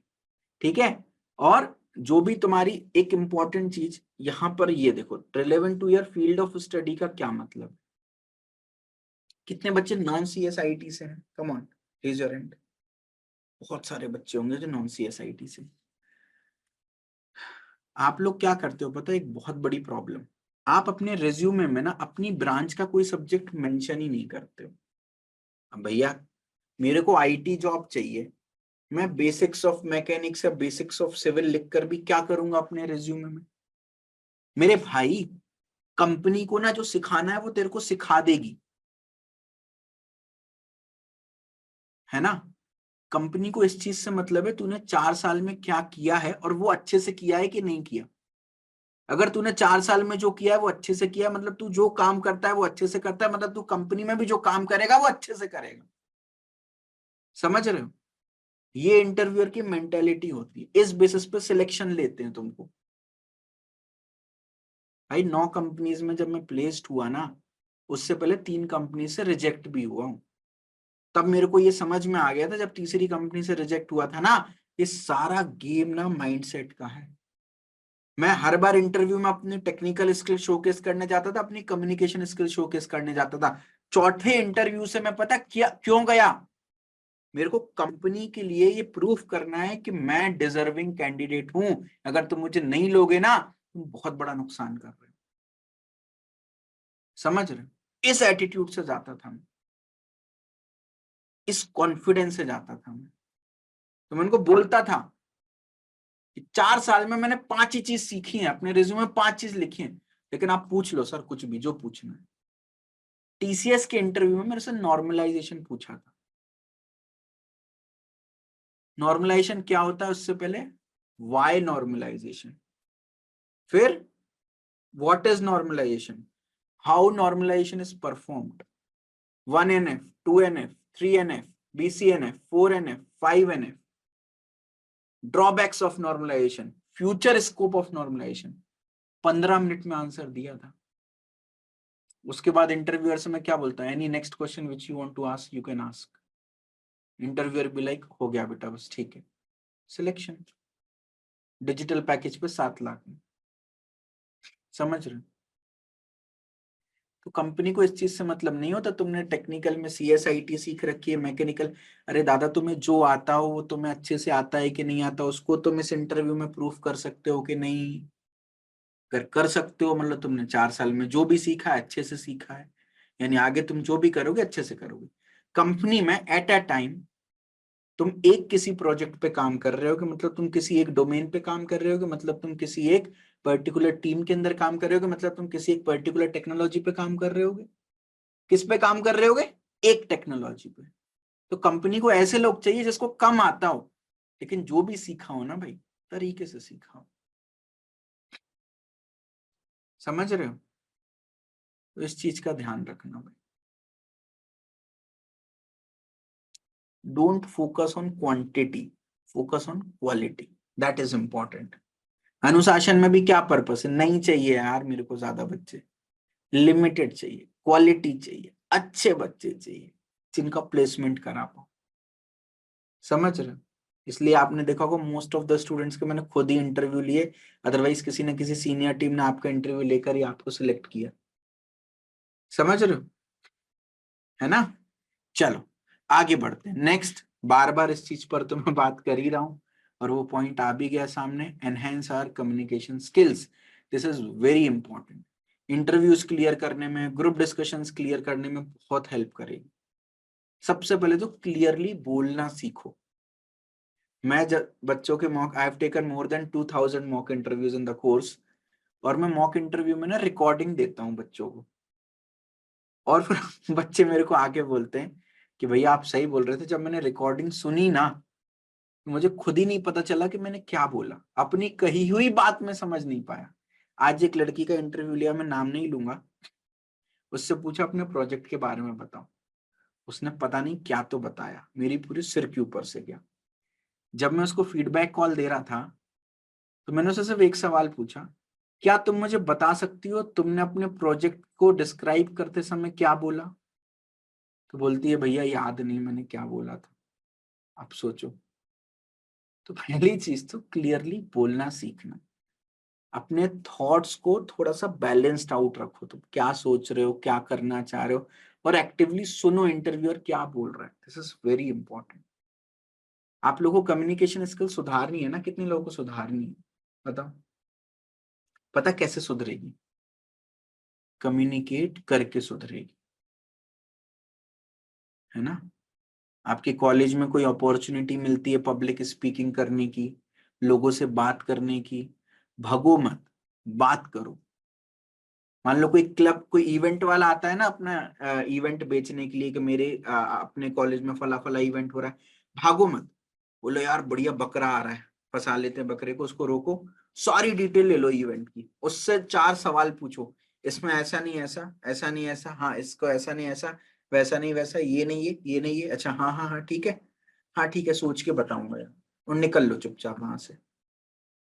इससे क्या होगा, तुमने उसको सुना, लिसनिंग एबिलिटी बढ़ी, कम्युनिकेट करा, तुम्हारी स्पीकिंग एबिलिटी बढ़ी, है ना। तुम्हारे घर पे बुआ जी आती हैं या कोई तुम्हारे रिश्तेदार आते हैं, तुम चुपचाप कट लेते हो अंदर वाले रूम में, कितने लोग करते हैं। बैठो, बैठ के बातें करो, कम्युनिकेशन स्किल्स इंप्रूव होती है। पहले हिंदी कम्युनिकेशन तो इंप्रूव कर ले, फिर इंग्लिश कम्युनिकेशन भी कर लेंगे। इंग्लिश सुधारने का सबसे अच्छा तरीका, जहां जहां मौका मिल रहा है तुमको, और सामने वाला उस मौके को एक्सेप्ट करने के लिए तैयार है, वहां इंग्लिश बोल दो। मतलब देखो, तुम्हें तो हर जगह मौका मिलेगा, तुम तो कहीं भी इंग्लिश बोल सकते हो, पर सामने वाला एक्सेप्ट करने के लिए तैयार है। रिश्तेदारों में इंग्लिश नहीं बोल सकते, दोस्तों के बीच में बोलोगे तो हंसी उड़ाएगा, कॉलेज प्रोफेसर से इंग्लिश में बात करो, मेंटर्स, अनुशासन मेंटर्स से इंग्लिश में बात करो। मेंटर्स को एक इंस्ट्रक्शन दे रखे हैं, अगर बच्चा हिंदी में बोले तो हिंदी में बात करना, इंग्लिश में बोले तो इंग्लिश में बात करना, उनसे इंग्लिश में बात करो। मुझसे जब भी बात करो try to speak in English. मेरी तो मजबूरी है, मेरे को हिंदी में पढ़ाना है, क्योंकि मैं इंग्लिश में पढ़ाऊंगा तुम लोग को समझ ही नहीं आएगा, समझाना हिंदी में बेटर होता है ना। तो जब भी बात करो मेरे से इंग्लिश में बात करो। कस्टमर केयर को कभी फोन लगाओ तो कस्टमर केयर बोलता है कि फॉर इंग्लिश प्रेस 1, हिंदी के लिए 2 दबाएं, क्या करते हैं हम, 2 दबाते हैं। इंग्लिश एग्जीक्यूटिव से बात करो, इंग्लिश इंप्रूव होगी। क्रिकेट मैच देखते हो, कमेंट्री इंग्लिश हिंदी दोनों ऑप्शन होते हैं, इंग्लिश में सुनो। ये छोटे छोटे बेबी स्टेप्स लेने से ही इंग्लिश सुधरेगी। अगर तुम्हें लग रहा है तुम कोई कोचिंग ज्वाइन करके इंग्लिश सुधार लो, मैं बोलता हूँ बिल्कुल जाओ, अपने 15 दिन बर्बाद करके वापस आ जाओ, कम से कम रिग्रेट तो नहीं रहेगा। लेकिन इंग्लिश इन्हीं चीजों से होगी। मॉक इंटरव्यूज कराओ अपनी, पब्लिक स्पीकिंग क्लब्स ज्वाइन करो। पर मॉक इंटरव्यू जरूरी नहीं है कि मैं ही आपका ले रहा हूं, मैं तो लूंगा, इसमें तो आप करा ही सकते हो। आपस में अपने 4 दोस्तों का ग्रुप बना लो यार, या 2 दोस्तों का ग्रुप बना लो, मैं तेरा मॉक इंटरव्यू लेता हूँ यार, तू मेरा ले ले। खुद का खुद में मॉक इंटरव्यू लो डेली, मैं बोलता हूँ डेली अपना मॉक देखो। अनुशासन कोर्स के अंदर तुमको डेली टेस्ट मिलेगा करने के लिए, तो डेली तुम एक मॉक टेस्ट दे रहे होगे, 120 दिन में तुम 120 टेस्ट दे ले रहे होगे। जब तुम अपना एक्चुअल एग्जाम देने जाओगे तो वो 121वां मॉक टेस्ट होगा तुम्हारे लिए। तो तुम्हें लग रहा है डर लगेगा, तुम्हें नहीं लगेगा यार, खत्म हो चुका होगा डर, टाइम मैनेजमेंट सीख चुके हो सब कुछ। क्यों ना 120 दिन में 120 मॉक इंटरव्यू दे दिए जाए। ये कैसे पॉसिबल है, मैं बताता हूं। एक टेस्ट देने में तुम्हें 15 मिनट लगेंगे, और एक मॉक इंटरव्यू देने में भी तुम्हें 15 मिनट लगेंगे। डेली के अगर तुमने 30 मिनट दे दिया अलग से मेरे को, तो 120 दिन में तुम 120 टेस्ट दे चुके होगे, और 120 दिन में तुम 120 मॉक इंटरव्यू दे रखोगे। अनुशासन में तुमसे एक बेसिक सवाल पूछते हैं, पता क्या क्या पूछते हैं, डेली एफर्ट करने के लिए तैयार हो, आप बोलते हो भैया 12 घंटे भी रोज पढ़ने के लिए तैयार हूं। नहीं पढ़ना रोज 12 घंटे, एक दिन में 12 घंटे नहीं पढ़ना, 12 दिन 1-1 घंटे पढ़ने की हिम्मत है तो बात करो। कंसिस्टेंसी इज वेरी इंपॉर्टेंट, है ना। अब आप 120 दिन में 120 मॉक इंटरव्यू देके जाओगे, आपको एक्चुअल इंटरव्यू में डर ही नहीं लगेगा। आपने अपना सॉर्ट कर लिया कि यार रेज्यूमे में मेरे को ये चीजें मेंशन करनी है, मान लो आपने लिस्ट बना ली, रेज्यूमे में डाल दी।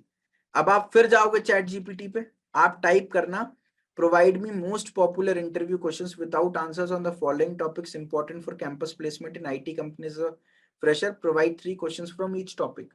बोल दिया, अपने अपने टॉपिक लिख दिए, और लास्ट में कुछ 2-3 चीजें और डाल देना, वो मैं बता दे रहा हूँ क्या क्या डालना है।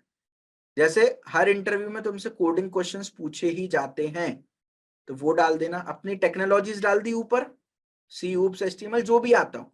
लास्ट में तुमने ये 4-5 चीजें और डाल दी, क्या, coding questions, project related interview questions, HR interview questions, trap and tricky questions and puzzles for interview. ये डाल दिया, एंटर प्रेस कर दो, मिरर के सामने बैठ जाओ, या फ्रंट कैमरा ऑन कर लो अपना, जूम पे फ्रंट कैमरा ऑन कर लो, ठीक है। फ्रंट कैमरे में आप दिख रहे हो, ये खुल गया। अब ये इंटरव्यू के सवाल हैं। पहला क्वेश्चन इंटरव्यूअर ने पूछा, how do you differentiate between malloc and calloc functions in C for dynamic memory allocation? इसका आंसर दो मिरर में, है ना। इस तरीके से ये तुम्हारे मॉक इंटरव्यू के सारे क्वेश्चंस हो गए भाई। डेली तुम 15 मिनट अपना मॉक इंटरव्यू दे सकते हो। जो जो क्वेश्चन नहीं बने उनको अलग से हाईलाइट करके रख लो, गूगल पे उनके आंसर्स देख लो। अब ये तुम्हारे हो गए, ये डे 1 हो गया तुम्हारा मॉक इंटरव्यू। ये पूरा हो जाने दो, फिर लिखना प्रोवाइड मोर क्वेश्चंस। लग रहा है 3 क्वेश्चन हैवी है, प्रोवाइड 2 क्वेश्चंस डाल दो। 2 भी हैवी लग रहा है, provide 1 question from each topic डाल दो। 5-10 मिनट तो दे सकते हो ना रोज इंटरव्यू के लिए। अब आप देखो यहाँ पर एक बार पूरा कंप्लीट हो जाने दो। पजल्स तक आ गई इसमें, ठीक है। प्रोवाइड मोर क्वेश्चंस, नए क्वेश्चंस आ गए डे 2 इंटरव्यू के लिए। रोज हर टॉपिक के 3 क्वेश्चन भी कर रहे हो तो महीने में तुम हर एक अपनी जो भी टेक्नोलॉजी तुमने रेज्यूमे में मेंशन की है 90 क्वेश्चन करके जा रहे हो। महीने में 90 कर रहे हो, 4 महीने में 360 क्वेश्चन करके जा रहे हो कि नहीं जा रहे हो? बताओ, सोचो। अब तुम बोलोगे भैया 360 क्वेश्चन तैयार करना सिर दुखेगा, पर रोज 3-3 करोगे तो 4 महीने में कर लोगे। इसको बोलते हैं पावर ऑफ कंसिस्टेंसी। अनुशासन का वही तो पर्पस है जो हम नॉर्मली नहीं कर पा रहे थे रिकॉर्डेड कोर्सेज में, वो सब कुछ यहाँ प्रैक्टिकली हम कर पाए। इसलिए मैं, आप बताओ, एक भी अप्रोच अभी तक अपने को बात करते करते 1.25 घंटा हो गया, 7:15 बज रहे हैं, है ना।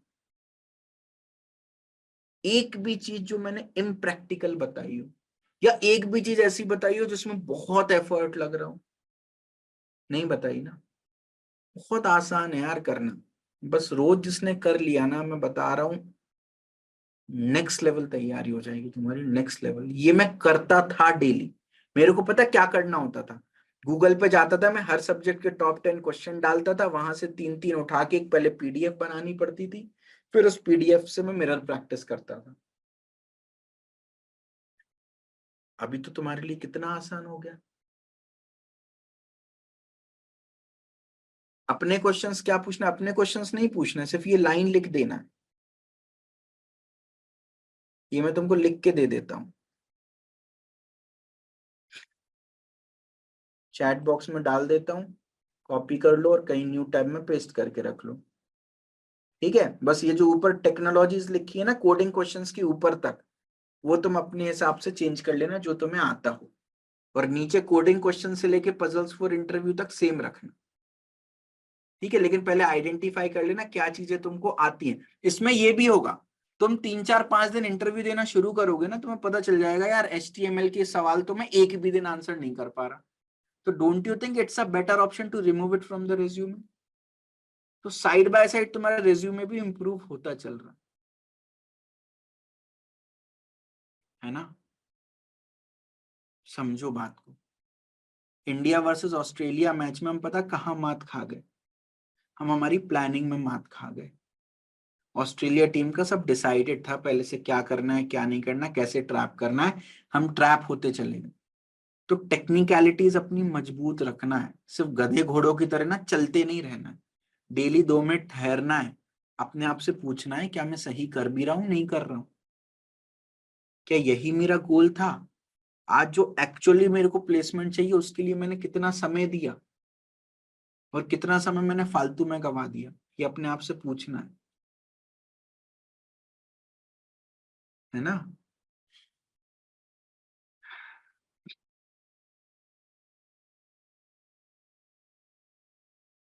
अब कुछ लोग बोलेंगे भैया इतना सब तो आता नहीं, जो आता है भाई वो तो लिखो।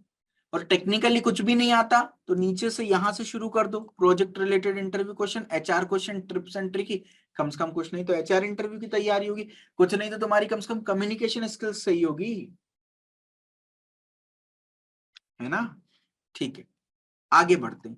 देखो बेटा, अभी मैं आपको जनरल चीजें बता रहा हूँ, बाकी कल वेडनेसडे है, कल लाइव Q&A होगा शाम को 6 बजे। बच्चे क्या करते हैं, इधर उधर भटकते रहते हैं, यहाँ से ये पूछेंगे वहां से। मेरा नंबर है आपके पास, आप अभी भी मेरे को चीजें पूछोगे मैं बता दूंगा, पर अभी मेरा फोकस क्या है, जो डिस्कशन कर रहा हूँ मैं उस पर रह करके आपकी क्वेरीज रिजॉल्व करूँ।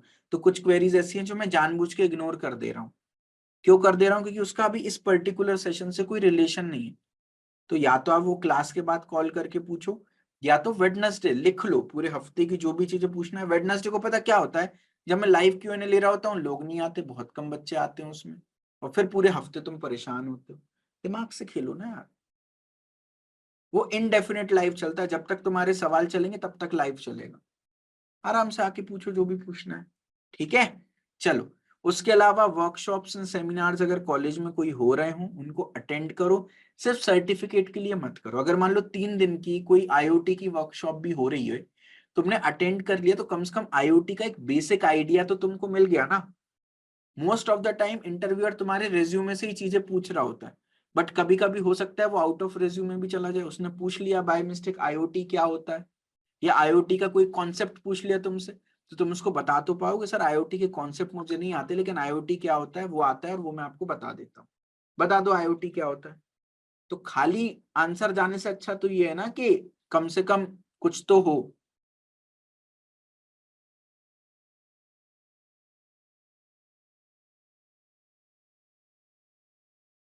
ठीक है। तो वर्कशॉप्स एंड सेमिनार सब कुछ लोग बोलेंगे भैया हजार हजार के कोर्सेज कराते हैं मेरे कॉलेज। तो मेरे भाई नेहा शर्मा जी, मैं आप ही से पूछता हूँ, बेटा आप नए कपड़े खरीदते हो? आपकी अलमारी में कपड़े होते हैं, उसके बाद भी आप नए कपड़े खरीदते हो कि नहीं खरीदते हो? आपको पता होता है आप इस मोबाइल को 1 साल और चला लोगे, फिर भी आप नया फोन खरीदते हो कि नहीं खरीदते हो? आपको पता होता है आप घर के खाने में काम चला लेते हो, फिर भी आप बाहर का खाना खाते हो कि नहीं खाते हो? आप उधर एक्सपेंसेस बचाओ ना। सारी गरीबी आपकी पढ़ाई के समय क्यों दिखती है, मेरे को तो ये समझ नहीं आता।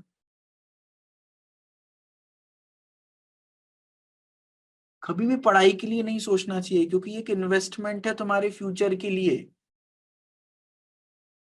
समझो, एक सैलरी में तुम सब वसूल लोगे भाई, सब कुछ। ये मैं 150 प्लस शॉर्ट ट्रिक्स तुमको इस कोर्स में सिखाऊंगा। मेरी एप्टीट्यूड रीजनिंग कोडिंग इतनी अच्छी पता कैसे हुई?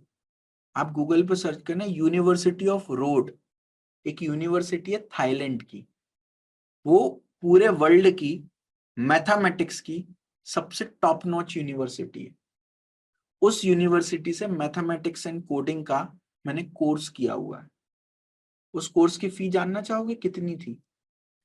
जब मैंने अपनी इंजीनियरिंग के टाइम पे किया था, 1.7 lakh rupees for 6 months training. सोचो। बट मुझे भरोसा था यार मैं वसूल लूंगा उसको, है ना। तो कभी भी पढ़ाई के लिए नहीं सोचना यार। मैं ये नहीं बोल रहा आप मेरा कोर्स तो आप ले चुके हो, आपको कभी कोई बेटर, मैं कभी भी ये नहीं बोलता कि आपने एक बार अनुशासन ले लिया अब और कोई कोर्स मत लो। अरे नीट लग रही है बिल्कुल लो, पढ़ने का एक्स्ट्रा टाइम मिल रहा है बिल्कुल पढ़ो सीखो। सारे प्लेटफॉर्म्स अच्छे होते, कोई प्लेटफॉर्म खराब नहीं होता, है ना। पढ़ाई में मत देखो यार ये चीज, ठीक है। चलो, वर्कशॉप सेमिनार्स वगैरह में पार्टिसिपेट करो, है ना, क्योंकि इससे तुम्हारी resume building, interview techniques, group discussion, personality development improve होती है, तुम्हारी स्किल्स बेटर होती है, तुम्हें पता चलता है किस चीज में तुमको इंटरेस्ट आ रहा है, और अकॉर्डिंगली तुम आगे बढ़ सकते हो, ठीक है। नेक्स्ट इज सारी चीजें एक जगह और ये एक जगह। अगर तुम्हारे कॉन्टेक्ट्स है ना, तो आज तुम कुछ भी कर सकते हो। जैसे मैं अपना बहुत छोटा सा एग्जाम्पल बताता हूँ। मैं MITS ग्वालियर, नॉर्मल सा 3 टियर कॉलेज है ग्वालियर में, वहां से ग्रेजुएट हूँ, ठीक है। अब मैं संगणक करके कोचिंग थी ग्वालियर में, जहां पे संचित जैन सर सैटरडे और संडे पढ़ाने आते थे, गेट की तैयारी करवाने आते थे। वहां पे एक टीचर थे रितेश गोयल आर्या करके, उन्होंने इतना सॉलिड नेटवर्क बना रखा था। उनको पता था यार यश जैन ना कॉलेज का टॉपर है, बहुत होशियार बच्चा है, बहुत आगे रहता है। वो एक इवेंट में आए, और किसी भी तरह उन्होंने अपने चेले चपाटों को भेजा कि यार यश जहां भी मिले उसको देख के लाओ। और उन्होंने मेरे जो रूम पार्टनर थे उनसे कोचिंग पढ़ते थे, पिछले 2 महीने से रूम पार्टनर्स के दिमाग में ये चीज डाल रहे थे कि यार मतलब रितेश सर से जिसने पढ़ लिया वो बिल्कुल नेक्स्ट लेवल है, रितेश सर के गुणगान। मेरे अंदर भी बहुत क्यूरियोसिटी थी कि यार एक बार इस बंदे से मेरे को मिलने मिल जाए तो काम हो जाएगा। तो भाई रितेश सर से सामने बात कर रहा हूँ मैं, यही मेरे लिए एक सपना है। तो उन्होंने बोला कि तुमको गेट की तैयारी करनी है। उन्होंने मेरे से पूछा नहीं, मैंने उनको रीजन दिए ऐसा वैसा ये वो। उनने बोला आपको गेट की तैयारी करनी है, दैट्स इट। मैंने कहा ठीक है सर। मैंने कहा अभी टाइम नहीं है, मैं नेक्स्ट बैच एच में देखूंगा। वो बोलते हैं आपका घर फला फला फला जगह। उन्होंने मेरा घर का एड्रेस भी उनके पास था, पता नहीं कैसे। बोला आपका घर का एड्रेस ये मुझे पता है, आज दोपहर में 3 बजे गाड़ी आपको खड़ी मिलेगी घर पे। अगर नहीं आना हो तो आप गाड़ी वाले को बोल देना कि आप वापस चले जाओ, बाकी गाड़ी आपके लिए खड़ी रहेगी। 3:30 बजे से क्लास है, आपको ज्वाइन करना है। 2 दिन की डेमो क्लास है, आओ और डिसाइड करो। मैं शॉक्ड। मैंने कहा ठीक है यार, ऐसे ही बोल दिया होगा, क्या है। मैं 3 बजे बाहर निकला, गाड़ी खड़ी 4 व्हीलर। उनको यार ये तो नेक्स्ट लेवल है। गया मैंने कहा चलो ठीक है, मेरे को अच्छा लगा यार, obviously I am impressed with this. मैं गया, पढ़ना शुरू किया। सैटरडे संडे संचित सर आते थे पढ़ाने के लिए। भाई संचित सर को यूट्यूब पे देखा, वो पढ़ा रहे हैं, आई वाज लाइक यार चलो यार बढ़िया चीज है। फिर क्या होता था, सुबह कोचिंग शुरू होती थी शाम को 7 बजे तक। मैं संचित सर के पास बैठता था, ऐसी बातचीत करता था, मजा आता था, अच्छा लगता था। और धीरे धीरे वो कनेक्शन हमारा इतना स्ट्रांग हो गया कि हम लोग शाम को 7 बजे बैठते थे, रात में 10-10 11-11 बज जाते थे। ऐसा होता था कोचिंग के जो जितने भी वर्कर्स होते थे वो ताला चाबी हमको दे जाते थे और मैं सर के साथ बात करता रहता था। एक प्रोफेशनल नेटवर्क बना लिया सर के साथ मैंने। और वहीं मेरे दोस्त लोग क्या करते थे उस 7 से 11 में, चाय टपरी पे जाएंगे, चाय पियेंगे, सुट्टा लगाएंगे, इधर उधर घूमेंगे, सब करेंगे। मैं भी करता था, मतलब चाय चाय मतलब सुट्टा वुट्टा नहीं, मतलब मैं भी वो टाइम देता था, लेकिन दोस्तों को नहीं, ऐसे व्यक्ति को देता था जिससे आगे मेरा कुछ काम निकल सकता हो। फिर क्या हुआ, मेरा प्लेसमेंट हुआ, मेरी कॉलेज में ब्रांड इमेज अच्छी थी। मैं इधर आया, संजय सर ने मेरे को ट्रेन किया, बोला जाओ तुम पढ़ाओ, पढ़ाने स्टार्ट किया। इतना अच्छा मेरा करियर सेट हो गया, सब बढ़िया हो गया। ये क्यों हो पाया? क्योंकि मैंने एक प्रोफेशनल नेटवर्क बनाया था।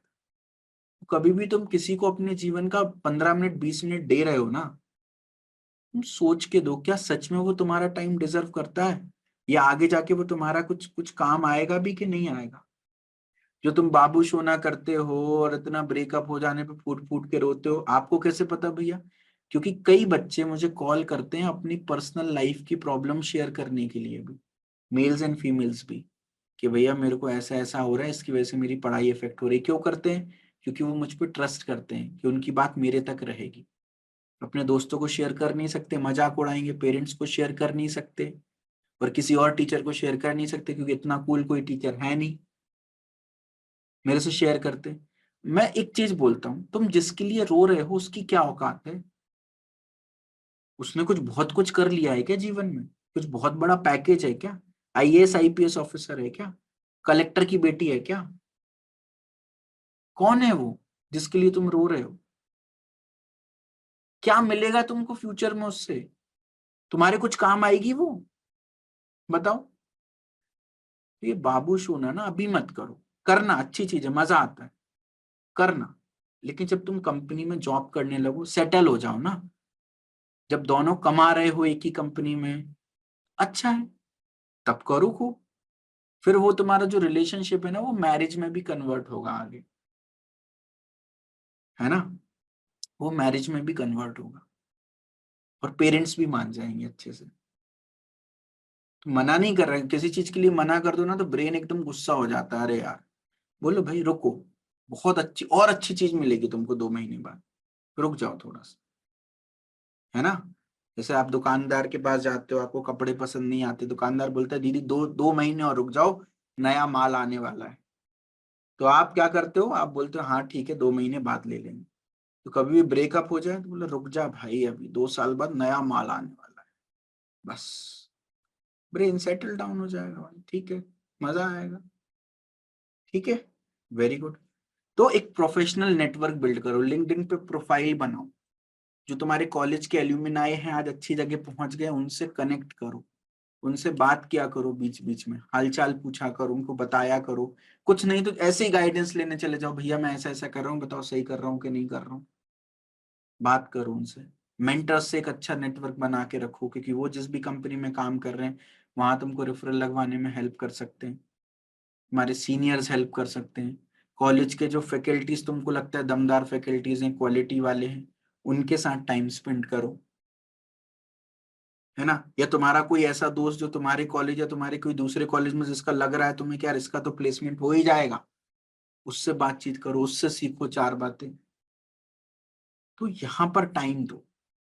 पता है तुम्हारा पैकेज तुम्हें जानना है कितना है?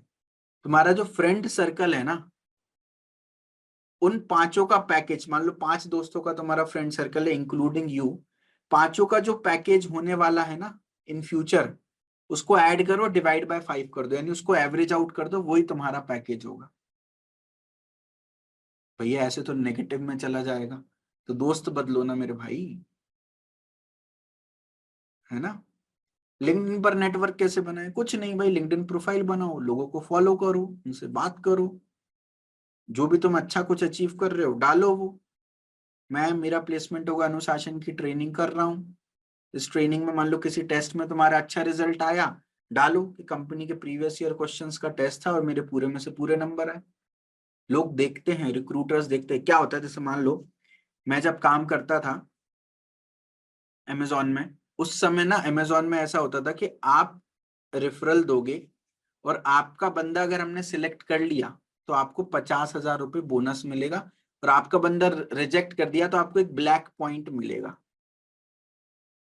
और अगर 3 ब्लैक पॉइंट आपको मिल गए तो उसके बाद आपका कोई भी रेफरल एक्सेप्ट नहीं किया जाएगा। तो पहला तो मैंने ना भावुकता में आके अपने छोटी मौसी के बेटे को रेफर कर दिया कि यार अमेजोन में जॉब मिल जाएगी, वो सिलेक्ट नहीं हो पाए, मेरे को ब्लैक पॉइंट मिल गया। मैंने कहा भाड़ में जाए रिश्तेदारी यार, ऐसी रिश्तेदारी क्या काम की जो ब्लैक पॉइंट दिलाए। तो फिर मैं अच्छे लोग ढूंढने लगा। अच्छे लोग कहाँ से ढूंढने लगा? अमेजोन पे जो लोग डालते हैं आज मैंने ये फला कोर्स कंप्लीट किया, आज मैंने फला ये सीखी, आज मैंने ये सीखी, उन लोगों को देख के रेफरल देने लगा। ठीक है, अपने अमेजोन के करियर में 6 महीने में मैंने 4 रेफरल दिए, जिसमें एक तो ब्लैक पॉइंट हो गया, 3 रेफरल मेरे सक्सेसफुल हो गए, 1.5 लाख रुपए कमा लिए थे मैंने। इवन इस कोर्स में भी ऐसा, आपको पता होगा रेफरल पॉलिसी, अगर आप अपने किसी दोस्त को रेफर करते हो तो उसको 500 डिस्काउंट मिलता है, आपको 500 रुपीज क्रेडिट बैक हो जाते हैं। तो अपने ऐसे क्वालिटी दोस्त पकड़ो जो तुम्हारी प्रिपरेशन में तुम्हें हेल्प कर दे, उनको पकड़ो। इसमें होता क्या है मैं बता रहा हूँ। मान लो तुम्हारा सिर दर्द कर रहा है, तुम्हें आलस आ रहा है, तुम देखते हो यार साला वो तो क्लास अटेंड कर रहा है बढ़िया, उसके तो टेस्ट में अच्छे नंबर आ गए, मेरे नहीं आ रहे, तुम्हें मोटिवेशन मिलता है कि यार अरे यार मेरे को मेहनत करनी है, वो तो क्लास चला गया, मैं क्यों आलस खा रहा हूँ, है ना। एक आर्ची सा करके हमारी स्टूडेंट थी पिछले बैच में, 5 दोस्तों को उसने टोटल रेफर किया, आर्ची सा, और वो पांचों पांचों के पांचों प्लेस्ड हो गए एक साथ, है ना। तो इस तरीके से देखो, ठीक है। तो एक प्रोफेशनल नेटवर्क बनाओ, है ना, अपने कॉलेज के एल्यूमिनाई से, प्रोफेशनल से, इंडस्ट्री एक्सपर्ट से कनेक्ट करो। यहाँ पे जो हम इंडस्ट्री एक्सपर्ट सेशन लेंगे ना, उनकी लिंक्डइन आईडी भी शेयर करते हैं, उनसे कनेक्ट करो। जो हमारे प्लेस्ड स्टूडेंट्स हैं उनको भी हम बुलाते हैं सेशन में, उनकी भी लिंक्डइन आईडी शेयर करते हैं, उनसे कनेक्ट करो।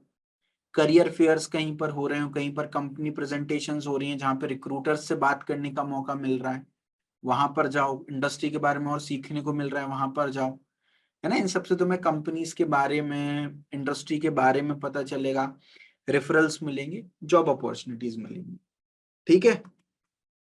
उसके बाद ग्रुप डिस्कशन की प्रिपरेशन करो। बहुत सारी कंपनीज आज ग्रुप डिस्कशन लेती हैं, तो ग्रुप डिस्कशन में आप न्यूज़पेपर्स पढ़ोगे, कई बार ग्रुप डिस्कशन में करंट अफेयर्स पर सवाल टॉपिक पूछ लिया जाता है, तो न्यूज़पेपर्स थोड़ा थोड़ा पढ़ने लगो। एक ना इन शॉर्ट करके ऐप होता है, INSHORT। न्यूज़पेपर पढ़ना डेली बेसिस पर मुश्किल होता है, इन शॉर्ट करके ऐप होता है, वो आपको ना शॉर्ट न्यूज़ेस देता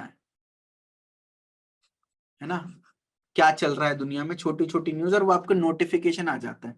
तो मेरे लिए तो न्यूज़पेपर पढ़ना बहुत मुश्किल होता है, तो इन शॉर्ट से नोटिफिकेशन आता है, 2 मिनट लगते हैं, क्विकली मैं रीड कर लेता हूँ।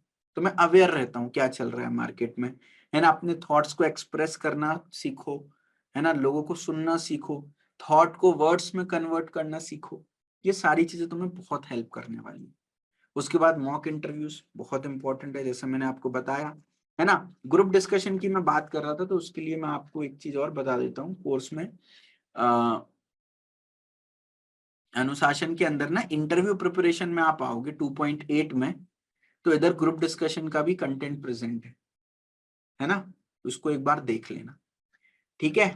उसके बाद मॉक इंटरव्यूज तो जितने ज्यादा दे सकते हो, बाकी लोगों के मॉक इंटरव्यूज देखो, क्योंकि दूसरों की गलतियों से भी हम सीखते हैं। यार इसने क्या क्या गलती की, भैया ने क्या क्या फीडबैक दिए, उस हिसाब से हो सकता है ये गलती आप भी करने वाले हो अपने एक्चुअल इंटरव्यू में।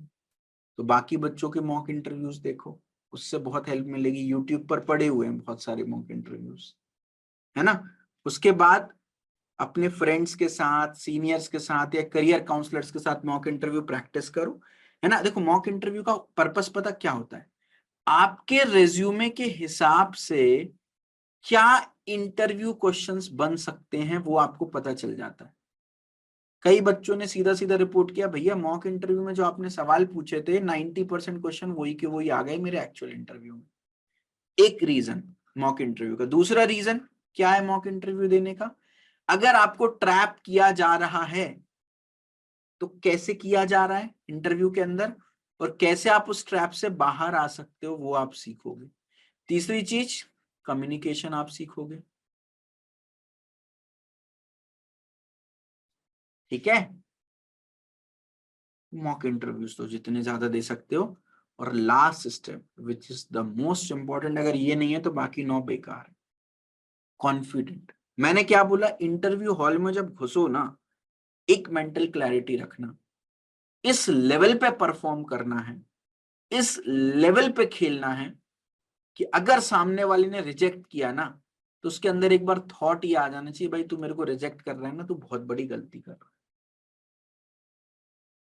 इस लेवल पे खेलो, ठीक है। तो कॉन्फिडेंट रहो, पॉजिटिव रहो, दिस इज वेरी इंपॉर्टेंट, ठीक है।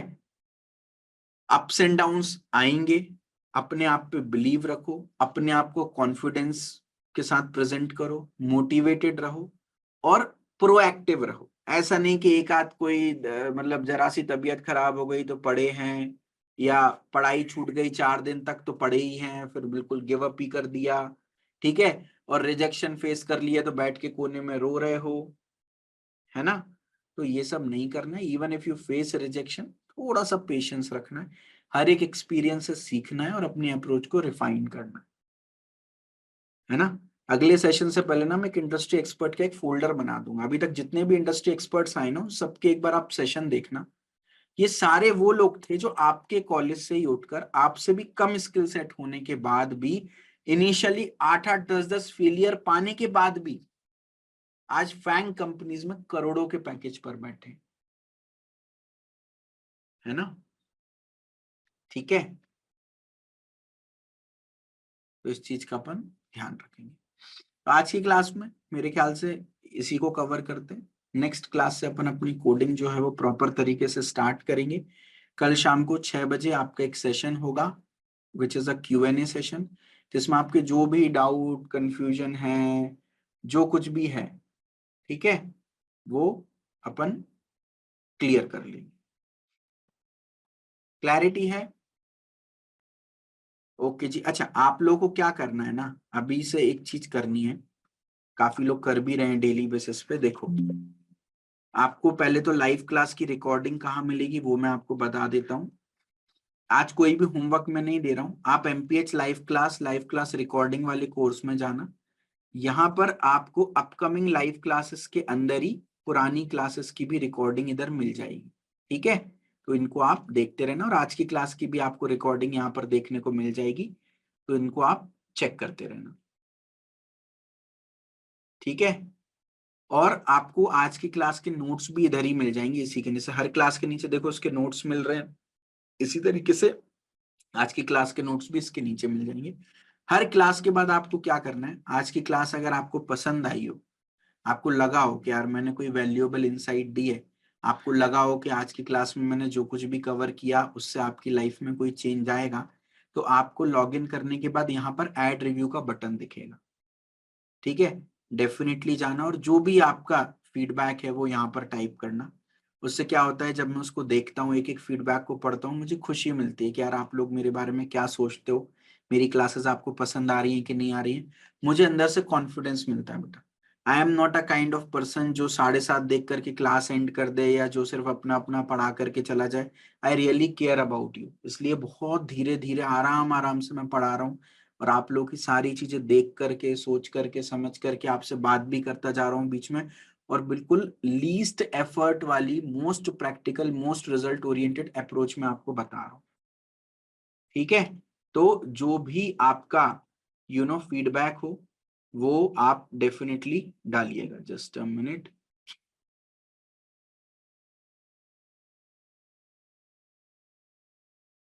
ठीक है, तो जो भी आपका फीडबैक हो वो डेफिनेटली आप लिखिएगा।